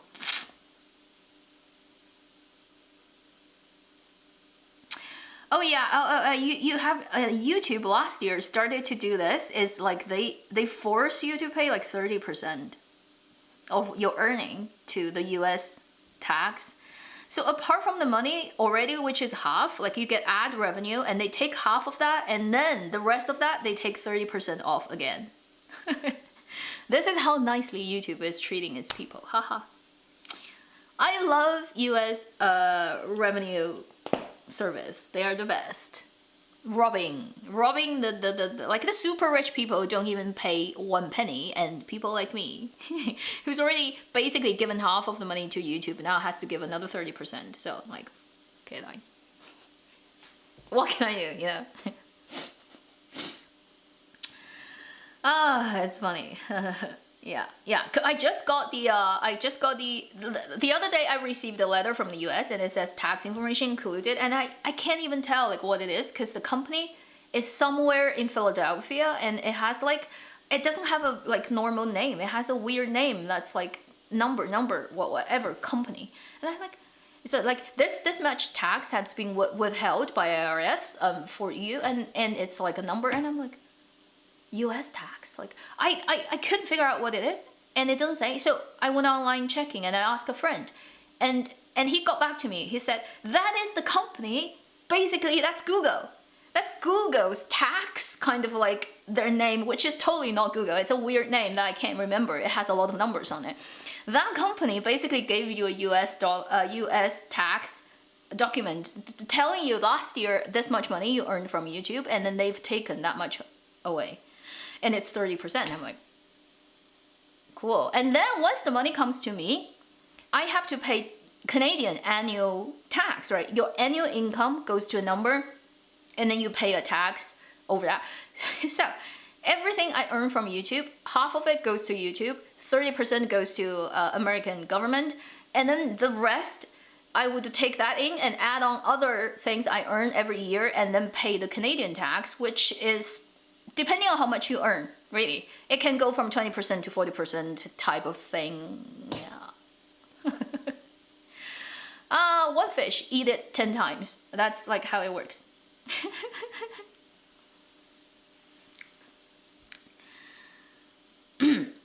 Yeah, so, lovely. I guess, well... And the world has been working like this for thousands of years. Not gonna see it change in one day, hey? The rich is gonna get richer and the poor is just gonna, wah. It's exciting to look at those things and get confused and say, oh wow, this is Google. So I didn't know Google's tax, sort of like, I don't know, collecting body, whatever, is like a weird company name. That doesn't make sense. And you don't even realize, you have to check online. It's, oh, it's actually Google, hell, oh, cool. Yeah, and if you're Jeff Bezos, you don't have to pay a penny. Love life. Well, YouTube probably has to also pay certain kind of tax, but because it's a big company, right? So it has different rules. Because US has, like, the tax law for companies are definitely different from for individuals. And I don't know how much YouTube pays, Google pays US government. You have to Google that. Here, like, just listen to how funny it sounds.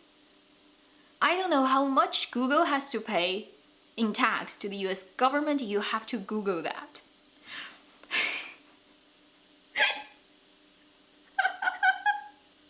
We do live in Matrix. We do live in the Matrix, and it's so funny. I think I came to planet Earth just to have fun with all these ridiculous things called existence. And when I go back to wherever I came from, I'm gonna write a novel about the whole thing. I'm probably a writer on a field study trip. And that's how I'm gonna view my life. Okay. Oh god, I'm literally like tearing up with laughter.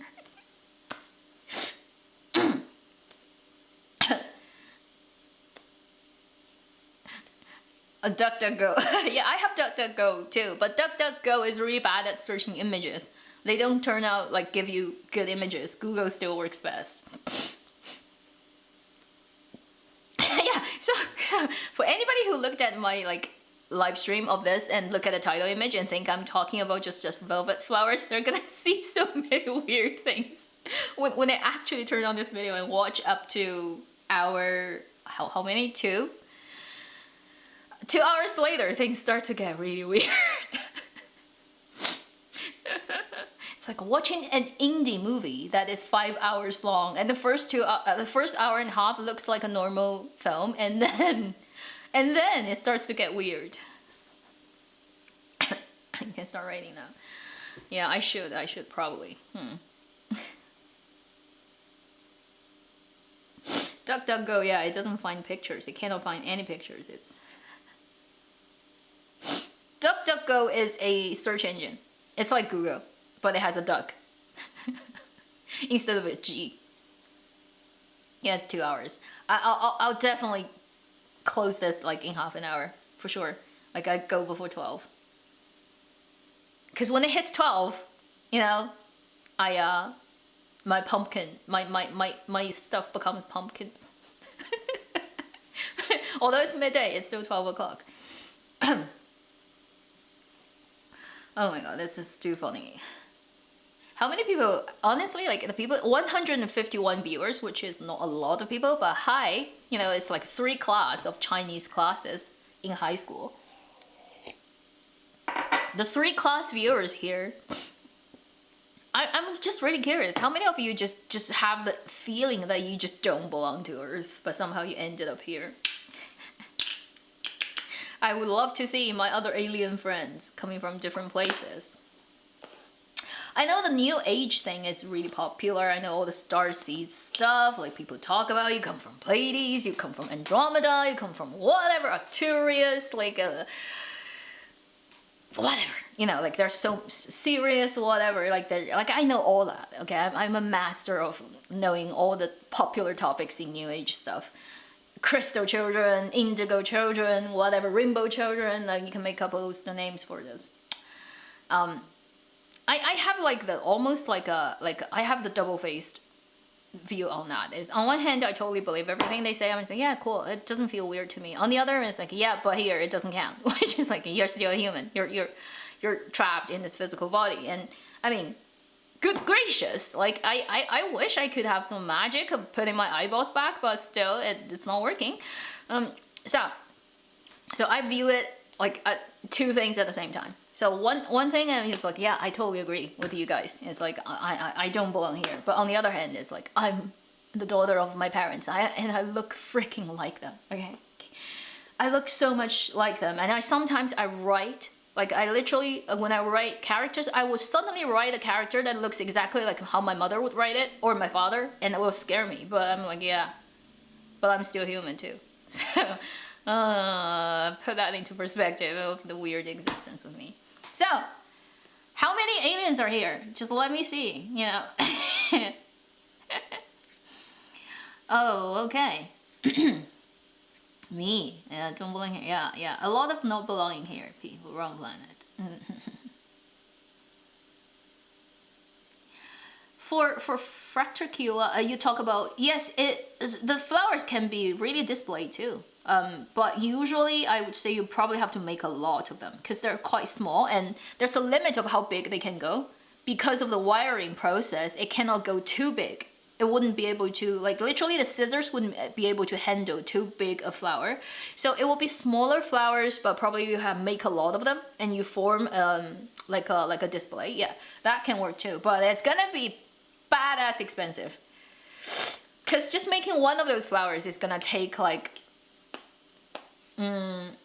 this thing, like this big one, I think, if I haven't remembered it wrong, from the moment I start making it to the moment it finished, it's like 9 solid hours. 9.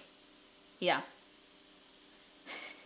So if you want to make a huge display, it's gonna take days and months to make them, and it's gonna be super uber expensive. And you can't eat it, you can't smell scent from it. It's just gonna be sitting there and probably not gonna look very good. After a while you have to dust it, and then it cannot stay in direct sunlight because it will bleach the color. You know, you don't want to put silk in direct sunlight, you know that. So how you take care of a silk garment is how you take care of these things, basically. So it can work, but in time, basically. So we have a lot of aliens here. It's nice to know you. You people are. So many aliens. Oh, cool.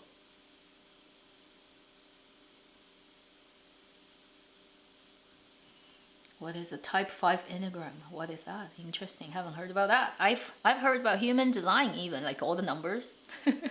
Numerology, yes. Astrology, yes. Yeah.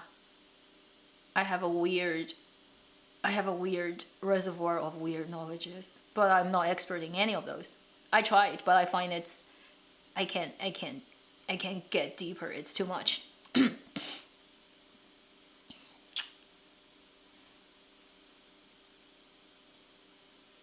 You're so hungry. You should go and... No, is it late where you are? You should go to sleep. Don't eat. Midnight eating is bad. MBTI, I'm not a big fan of it because it doesn't work really. It changes. I've tested over different, like, over the years, and I shift from this to that, to that, to that. I'm like, okay, finally. And it's like, well, what am I? I can't tell that. Like, it changes all the time. I literally changes. Like, only the sort of the E and I part doesn't change. Because like the E and I part kind of like is pretty, every time I come up as I, but everything behind it changes. Can you believe it?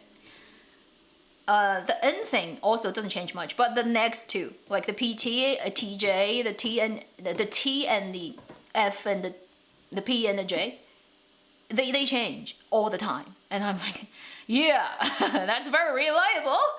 Talking about who you are. So I'm not a big fan of MBTI. I just don't think it really that works at all. Humans are so complicated, and it's only like you can refer to it, but it only works for the moment you take the test.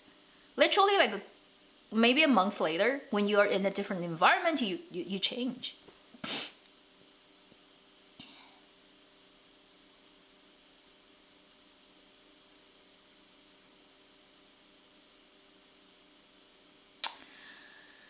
So we have a lot of alien friends here. That's really nice to know. All the aliens out there.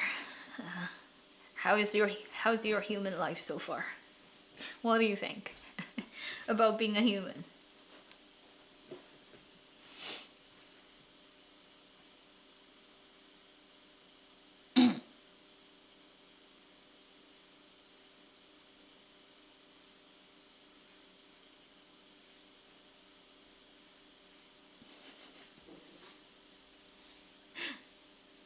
That there are like a lot of the things people talk about these things. I think it makes sense, really. But then, you know, as soon as somebody starts to sell crystals or their classes or their books, I start to laugh. I'm like, yeah, you probably. I mean, like I still believe part of the things you say, but it's too weird that people start to, you know, like sell charms and crystals. Energy bracelet. What is the difference between that and ancient sort of like Indian astrology and say buy this crystal and it will help you? I mean,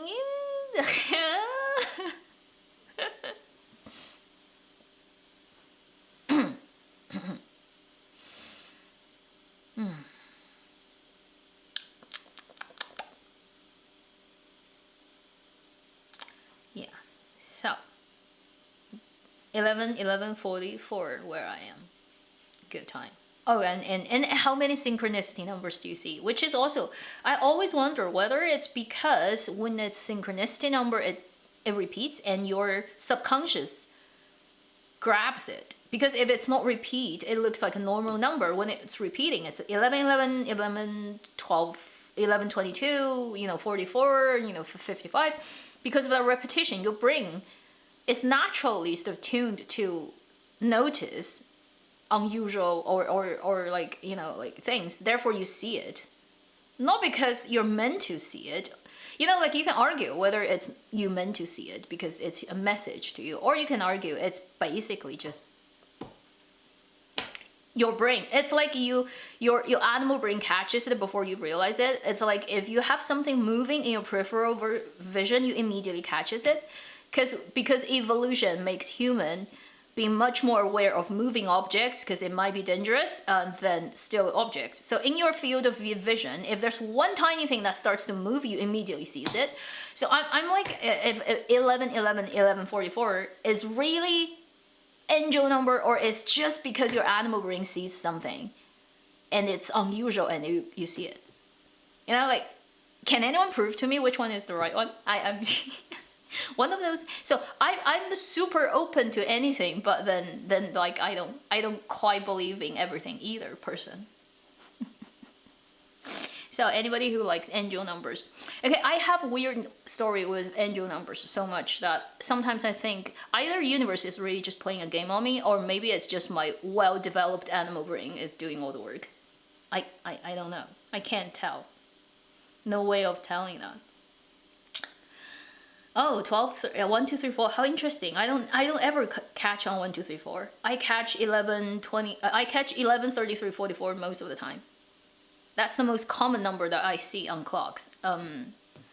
22, much less. 55, much less. But 1, 3, 4 is like too much. Sometimes it gets to the point where I laugh at myself. I'm like, what the heck?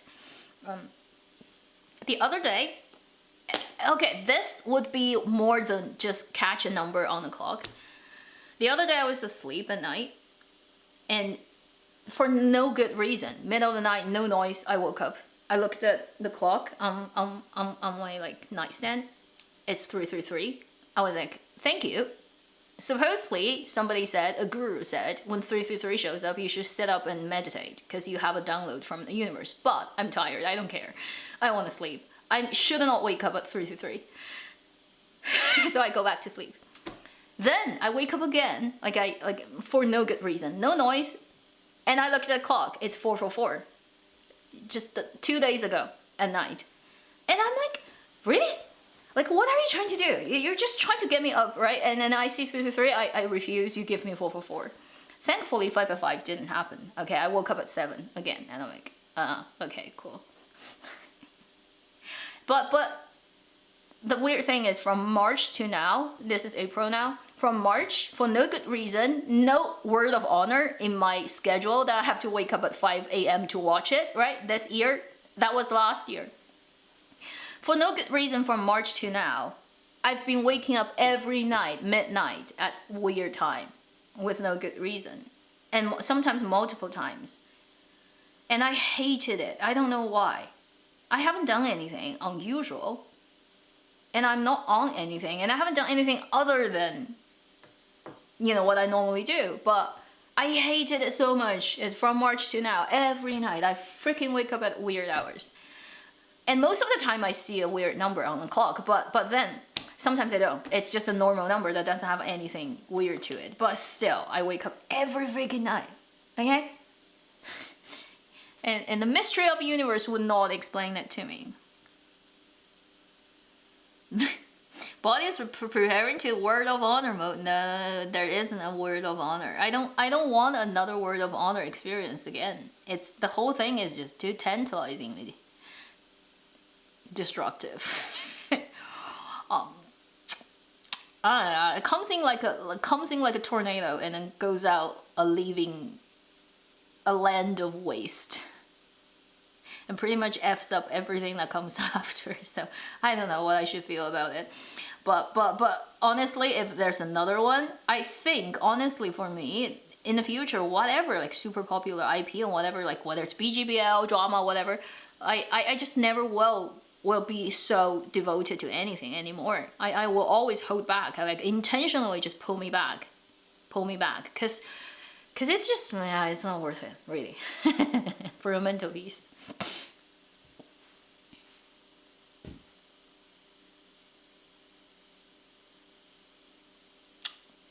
Well, it doesn't really make it really uncomfortable, because I can immediately go back to sleep. Like, I'm good at basically waking up and immediately fall back. Like, I don't have a problem of going back, so it doesn't really impact that much.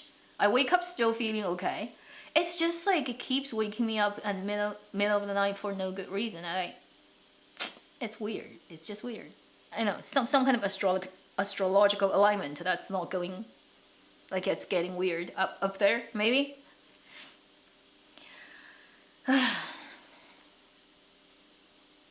But compared to a lot of people's sleep problems, I have it easy. My father has this gene of like falling asleep immediately, so I kind of have that too. So it's not hard for me. It's just for no good reason when you wake up middle of the night. It's just you're like, why? Are you a morning person? Not really, but I'm not a night person either. I'm just normal time person. If it's too early, I don't think it's really that nice. I've done it before in my life, getting up at 4 o'clock in the morning for a long time. I don't think it does much good, so I stopped doing it.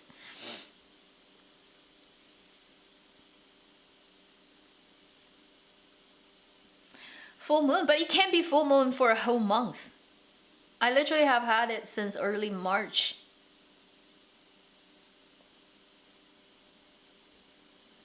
And I have a couple of weird episodes of weird things happening to my physical body that just confuse me to no end, but I won't share it here. It's too private. It's weird. It's just weird, basically. I think something is going on up there. but I'm not an expert. Oh, and I don't predict. Like, I don't look at charts and know what goes on in this world. I'm very bad at it. So, whatever.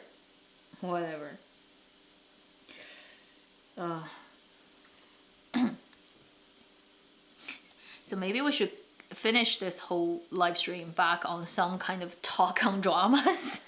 We've gone so far away from it that I don't even remember what my channel is about.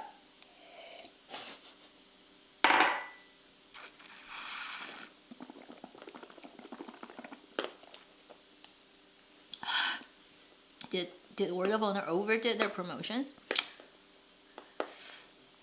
Okay, in a way, I think they've really pushed it to maximum, and they did a couple of things that, I mean, they're very clever at cashing in on that, particularly the concert. And honestly, if I were in their position, I would do it the same. This type of thing doesn't happen every day, and you can't force it to happen. It's like basically a sort of like conjunction of a couple of just right timing things happening. So if you have that fall into your lap, why don't you milk it like crazy, right? Anybody would do it. Sometimes it's not just for money, it's just for the, like, you can't stop. It's you make something and explode it. It would be stupid for you not to wanna follow up. And you don't have the ability to predict how things are gonna go in the future. So like, how do you gauge, where is the limit of how far you push it? Unless you have the ability to predict future, you would just go with what you want to do and see what can happen. And, with what we have, what's possible, let's just do it. It's, at the time, that's with your limited perspective of, like, you cannot see the future. You can only do this now. And it would be stupid for anybody to not do it. And I don't think it's intentionally trying to, like, bury a huge landmine for future explosion. Nobody would do that, but that's the thing with life, is you don't quite know what's around the corner, right? So did they overdo it? They did a lot, but I don't think it's overdo. Like, how do you gauge overdoing? And it's nice that it happened, really, because it can only happen at that time, and it happened in this way, like, when you look back on it, obviously you have a later perspective of things, but while you were in it, it's yeah, I wouldn't trade that for anything. But then, like, in the future, probably wouldn't just go too crazy about things, because we live at a weird time. That's it.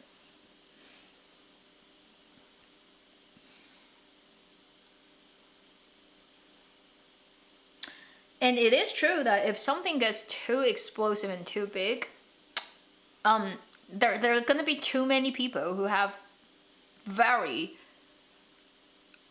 impure motivations and intentions to get a cut of that, to take a piece of that, and they're going to mess it up, basically. 人怕出名猪怕壮, right?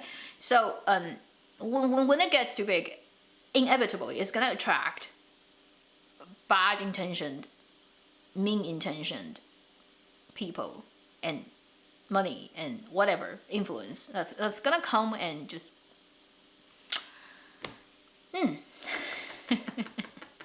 fuck it up. So So I think the ideal place for a thing to be successful, you know, like, so for drama, for me to gauge it, okay, if a drama can get as popular, say as Under the Skin, maybe slightly more, just like 20% more, and cap it there, and don't go over the popularity thing, just about there. I think it will be a sweet spot for everybody involved, for the people who watch it, for the main leads, and for the creators behind it. Because there will be like the ideal zone of everybody get what they want, they get a little bit more than they expected, everybody is entertained, we go away with a good feeling, and we don't have a weird aftermath and aftertaste, and then even like worse things that comes up and kind of just F's up every future possibilities. So I think for drama these days, because of the weird internet thing we have in this world, where social media and blah blah and fandom and all those people want to stick their hands into this whole thing, mess it up. For any television series, for their, like in Dramaland basically, for a particular actor or a particular, say, pairing of actors or a particular IP, the story itself, the best thing is that it can be popular, but then only to a level where it's within a limited circle of audience. It doesn't explode outside that. It doesn't become too much. You know, find that sweet spot. If that can happen, that's like better than it's much better than getting super popular and super explosively big. For the longevity of the people involved, of the good impression of this IP, and also for this entire genre, their future development, like probably the best thing, the most fortunate thing that can happen to any projects these days is similar to Under the Skin. A little bit more, it can get a little bit more traction and attention, but pretty much like there, like just stop there. Don't go beyond that. Don't go beyond that, and it will be the best. Explosive things like Guardian, like Untamed, like Word of Honor, previously we've had in those years, they all kind of ended up in weird places afterwards. And some are more fortunate than others, some are less fortunate, but you see the pattern of it attracting too much attention. And once it happens, it's just gonna get too much. The number goes up in log. It's just exploding over it in squares and in cubics, and it just suddenly out of control, and then it's just gonna inevitably tower. Yeah, you get tower moments and it just all fucks up. So immortality, you know, for that drama, honestly, it may be best for the two leads that the drama doesn't come out now for a long time. Because this drama has this problem of, before it even aired, it started to have a lot of promotions that, whether it's intentionally done by this production or just because people have too much tension put on these two actors and this IP, that from day one when they were filming, there's already way too much, I'd say, unhealthy promotion going on, whether it's intentional or not. So it feels like a huge landmine that's just gonna blow up if it blows up. If the drama doesn't show up now, wait for the time to change a little bit when it becomes a better environment for these things to come out and not causing too many problems. Maybe better for the two leads. I honestly think it's not worth it to get that one explosive shot to stardom and then just get destroyed by it immediately. It's not worth it. If you want it to be a long game, you know, it's not worth it. And if you look at, the other day I was looking at this project and I'm looking at numerology, and some interesting observation I see other people say about when a show blows up the combination of the main creators in that, what kind of numerology they tend to have, and how it can work together to create that explosive thing. And they use examples of a couple of different very well-known global IP, and how interesting that they all repeat this pattern. And I was like, okay, let me analyze. So I started to analyze in the last couple of years all the dramas that blew up in Chinese dramaland, and I found it really does work. It's weird of that combination. And then I look at immortality. I looked at Chen Feiyu and Luo Yunxi's numerology chart, and I was like, they have like the most of those number configuration, and they have multiple of such configuration. so I was like, if this drama came out, it will explode, probably bigger than any of the previous ones. But right now in 2022, that would be the worst thing that can happen to the two leads. So for you know, like, things for the long run, maybe it's not the best time for it to come out now. But it's just numerology, right? It may not work. You know, maybe the drama came out, it's crap, you know, so that means this time it doesn't work. But it's so funny. I like to look at these things. The Tesla number, the 369 number, because they represent different stages of the completion of the universe. The 369, the 3 stages of 3. And if you know, like Nikola Tesla, you know, he is not really like a human. He almost he's like an alien, really. And he has weird ideas about numbers and how it represents the universe, and he's crazy about 369, the combination of them, whatever. And then for the main numerology number you're gonna get with your birthday and your name, you have a couple of 5, 6 major numbers of your numerology chart, right? And I was looking at the leads of Guardian, Untamed, Word of Honor, even Ashes of Love, blah blah blah. Like, I look at a lot of dramas, and I just noticed really it does repeat that. So you have to have the leads, main characters in their chart have their significant numbers as 369, and combination of them. Like, they don't have to have all of them. So you don't have to have 369 as one person, all of them. But like, say 2 leads, you share at least, you know, like a 3 or 6 or 9 or multiple of them, or multiple like repetition of 1, and you combine that, and you look at, yeah. The other day I was just having fun. I was like, let's look at their charts, and I did see that it really, every blew up couple had the 369 thing in their chart. I was like, oh, okay. So I look at immortality, and I couldn't believe it. I was like, so many 369. And I was like, oh shit, so maybe it's not a good time for the drama to come up. So my prediction, based on this tiny thing of numerology that may not work at all because it doesn't have enough database to support it, if immortality airs, it's gonna blow up. But I don't think it's gonna air now. And it probably would be a better thing if it doesn't air. Because I can't imagine of all the fandom crap that's gonna follow that if it airs and it blew up. It literally is gonna, it's gonna bury these two guys. It's like, if you want to see them for the future, just don't hope for the drama to come out now, okay?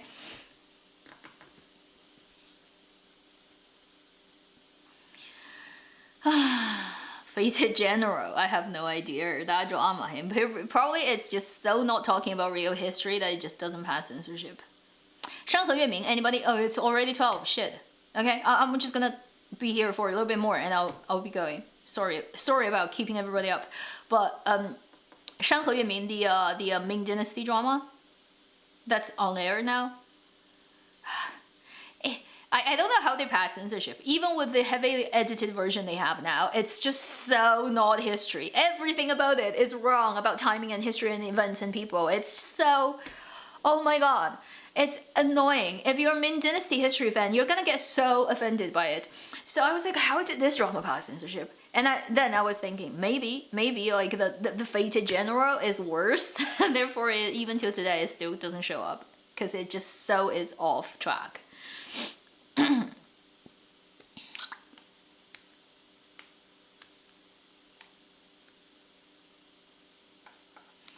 So Yeah, I was just looking at this whole thing. Okay, let me look at the. So, back in the days of Guardian, Bai Yu had a 9 in his 6 major numbers. Zhu Yilong had 9 also, and a 3. So a 3, a 9, and a 9.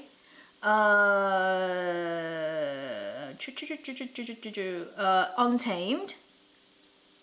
Xiao Zhan had 9. Wang Yibo had 3, 6, 9. So personally, as one person, Wang Yibo has all 3, 3, 6, 9. And that's in his 6 major numbers: life path, surge, expression, personality, mature, and the birthday number. So he has all. Then word of honor, Gong Jun had 9. Yes, and then Zhang Zhouhan had 9 and 3. So you have that too. Even like under the skin, Tan Jianci had 1 9, and then Jin Shijia had a 9. Yes, so they both each have a 9 in their chart. Ashes of Love, Yang Zi has 6 and 9. Dong Lun has 3, 3, 6. So they have a lot of 3, 6, 9 together.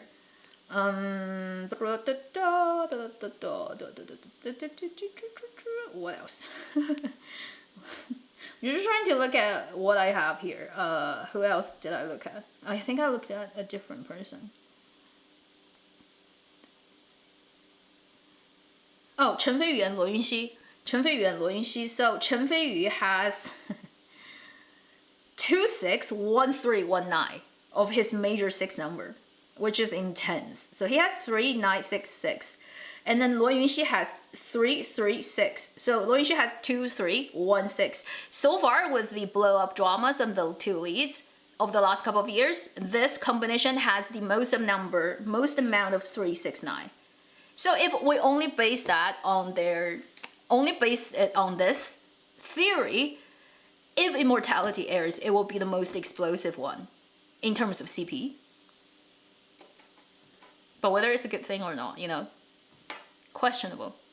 It just says it's gonna blow up, but like blow up can be good blow up, and then annihilation. So it's funny. It's just really funny, really. It may be nothing really. If you have a big enough set of data, it probably will start to like not be like this. Like you see odd occasions where really popular things don't have that, and it's just for fun. Okay, for fun. Don't take it seriously. 369.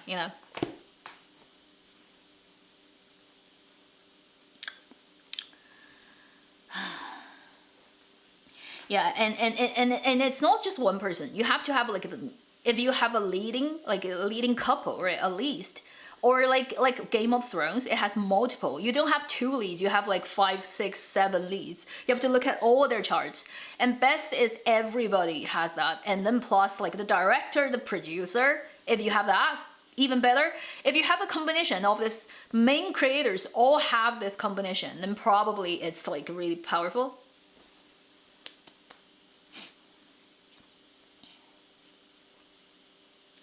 Yeah, and then also you have to look at basically whether it works, I guess, in your culture in a way, because this is Western numerology. It only looks at life path and birthday as your birthday, but then surge, expression, personality, and mature all have something to do with your name. And the Pythagorean chart of you put the letters out in your name and see what number it translates to. So that puts it into a weird way of looking at Chinese names, because Chinese names, we have a Roman alphabet version, but that's like Chinese people imposed this letter sounds like this in this, but it sounds different, right, in different languages. So whether the sound translation of Chinese name into the Roman alphabet and then into the Pythagorean chart really is that sort of like making sense for Western numerology is, for example, like Xiao Zhan's name, Xiao Xiao, Xiao, like the EAO, we can hear that. So you can say that the E, the I, the A, the O, Yao. So that creates the sound. The vowels work. But X, right? In Chinese, we pronounce it as sh. But really, in English, it's X. So if it's in English, it will be SH. Right? If you want to write out the sound of it, it's SH. It's not X.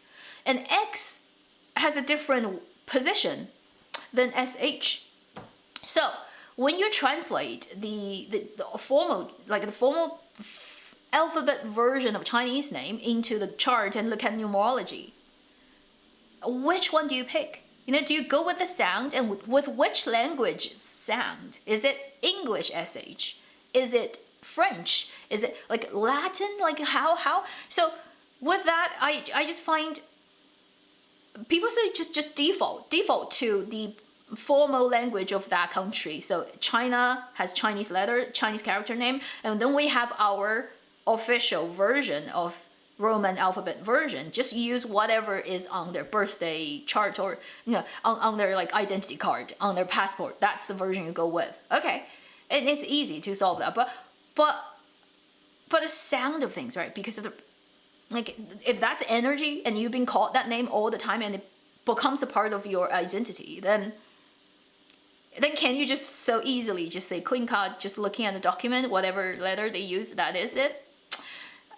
Because of the linguistic thing, right? So that's like, so for Chinese people, like who has Chinese names, who don't go by English names, and they have a random English name they never use in life, it doesn't count. A lot of stars have English name, but they don't use it, okay? It's just there for the fun of it. So you can't use those names. You have to use their real name. And once you use the real name, the problem comes up is like, how does it 100% translate to Western numerology? Maybe it's not really that. Yeah. Random things from Avenue X. I think of these things in my life. See how weird I am? A Chinese drama reviewer who just is weird, okay? Yeah, so I just shared some weird things on my channel that I'm not gonna put in the title, not gonna put in time code, not gonna put anywhere, so only 有缘人 sees it. Some bored person out of their wits watching my close to 3 hour long live stream, and at the end of it heard me talking about these things. That may not mean anything to them. I like this. This is just so I don't know, this is just so funny. So that's my observation. Let's just keep it here. C. First is whether this drama, Immortality, will air, can air, when, and then once it airs, what happens. I'm curious to see how this pan out. And honestly, from like loving peace and tranquility angle of a general outlook on this planet, I just don't want to really crappy things happen to the IP, to the people involved, to all the, if it airs, all the possible aftermath. I think it's just so exhausting and so stupid. It's so not worth it. Why can't people just treat a drama like a drama and just be cool about it? There are just too many weird things going on with this whole, and it's not just in Chinese dramaland, right? It's, think about every other fandom or politics, global politics in Europe, in US. Holy moly, apple. Everything is fandomized these days. Everything is social media tagalized, fandomized, flattened, two-dimensional. Within 140 words, digest everything. Complicated human existence being reduced to like, and used to divide everybody and everything. Like, let's just make everybody more divided than ever before and see how dumb it can get on this planet.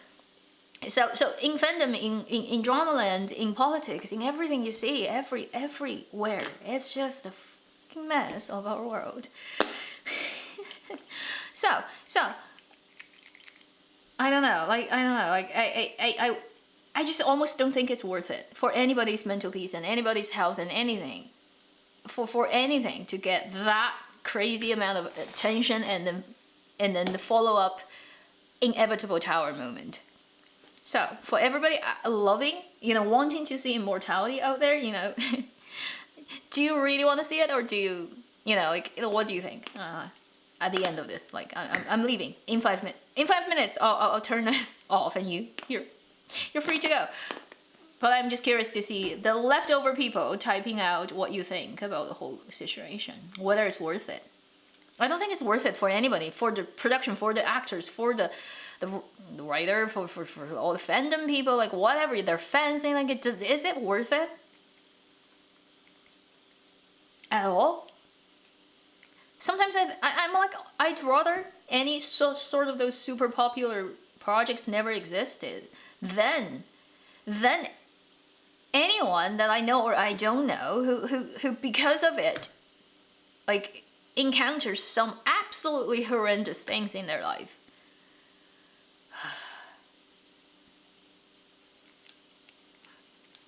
Whether it's like public figures downfall, or it's just like normal, people in front of like their own phones, like whatever, audience member, whatever, randomly said something on internet, and the next day they wake up, they have 1,000 private hate messages and trying to find out where they live and murder them, like, all that. Is it worth it for any drama at all? For anybody to have that in life?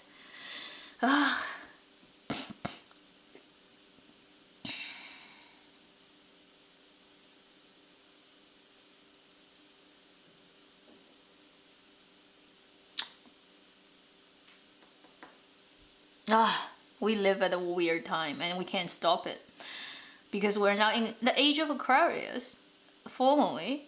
And you know what Aquarius stands for?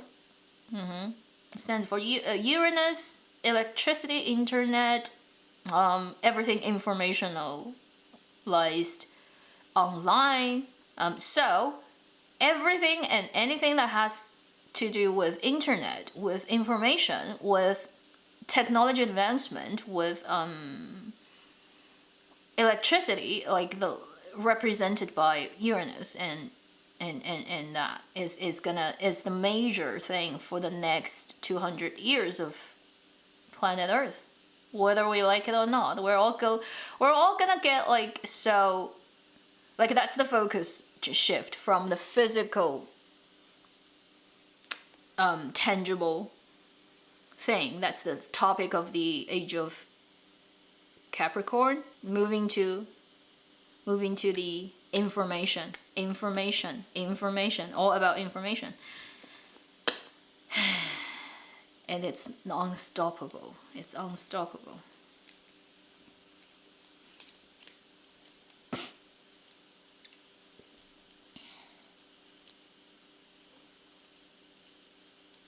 Pride and Price. Haven't heard about that. Haven't watched it.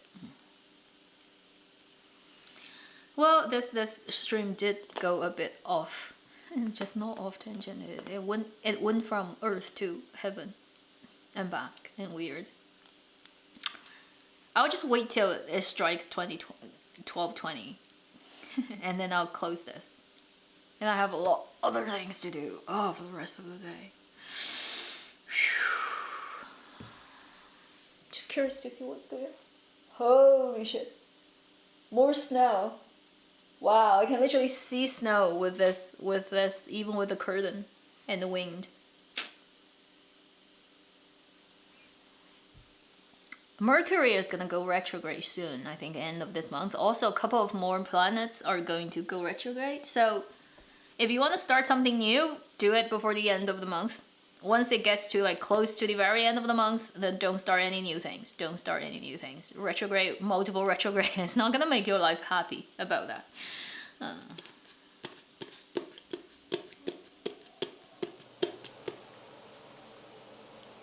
Thank you for everybody who's been sticking with this whole thing for this long.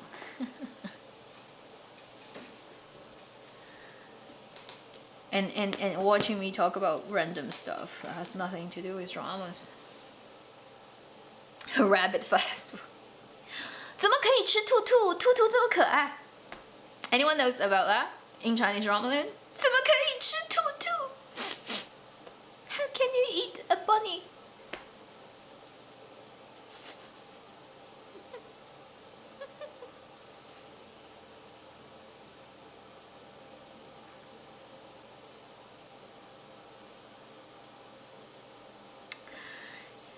yeah, happy Easter. Happy whatever holiday that works for you for the weekend. Hope you all have a great weekend.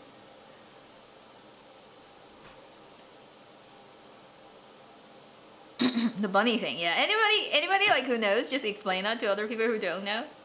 How can you eat bunny? 怎么可以吃兔兔？兔兔那么可爱。That thing in Chinese film and drama land. I think it comes from a film, right? Yeah. Okay, I should end this. Thank you for being here for 2 hours and 50 minutes. Take care. I'll see you in my video on Saturday, and then yeah. Soldier on planet Earth for however long we have left. Bye.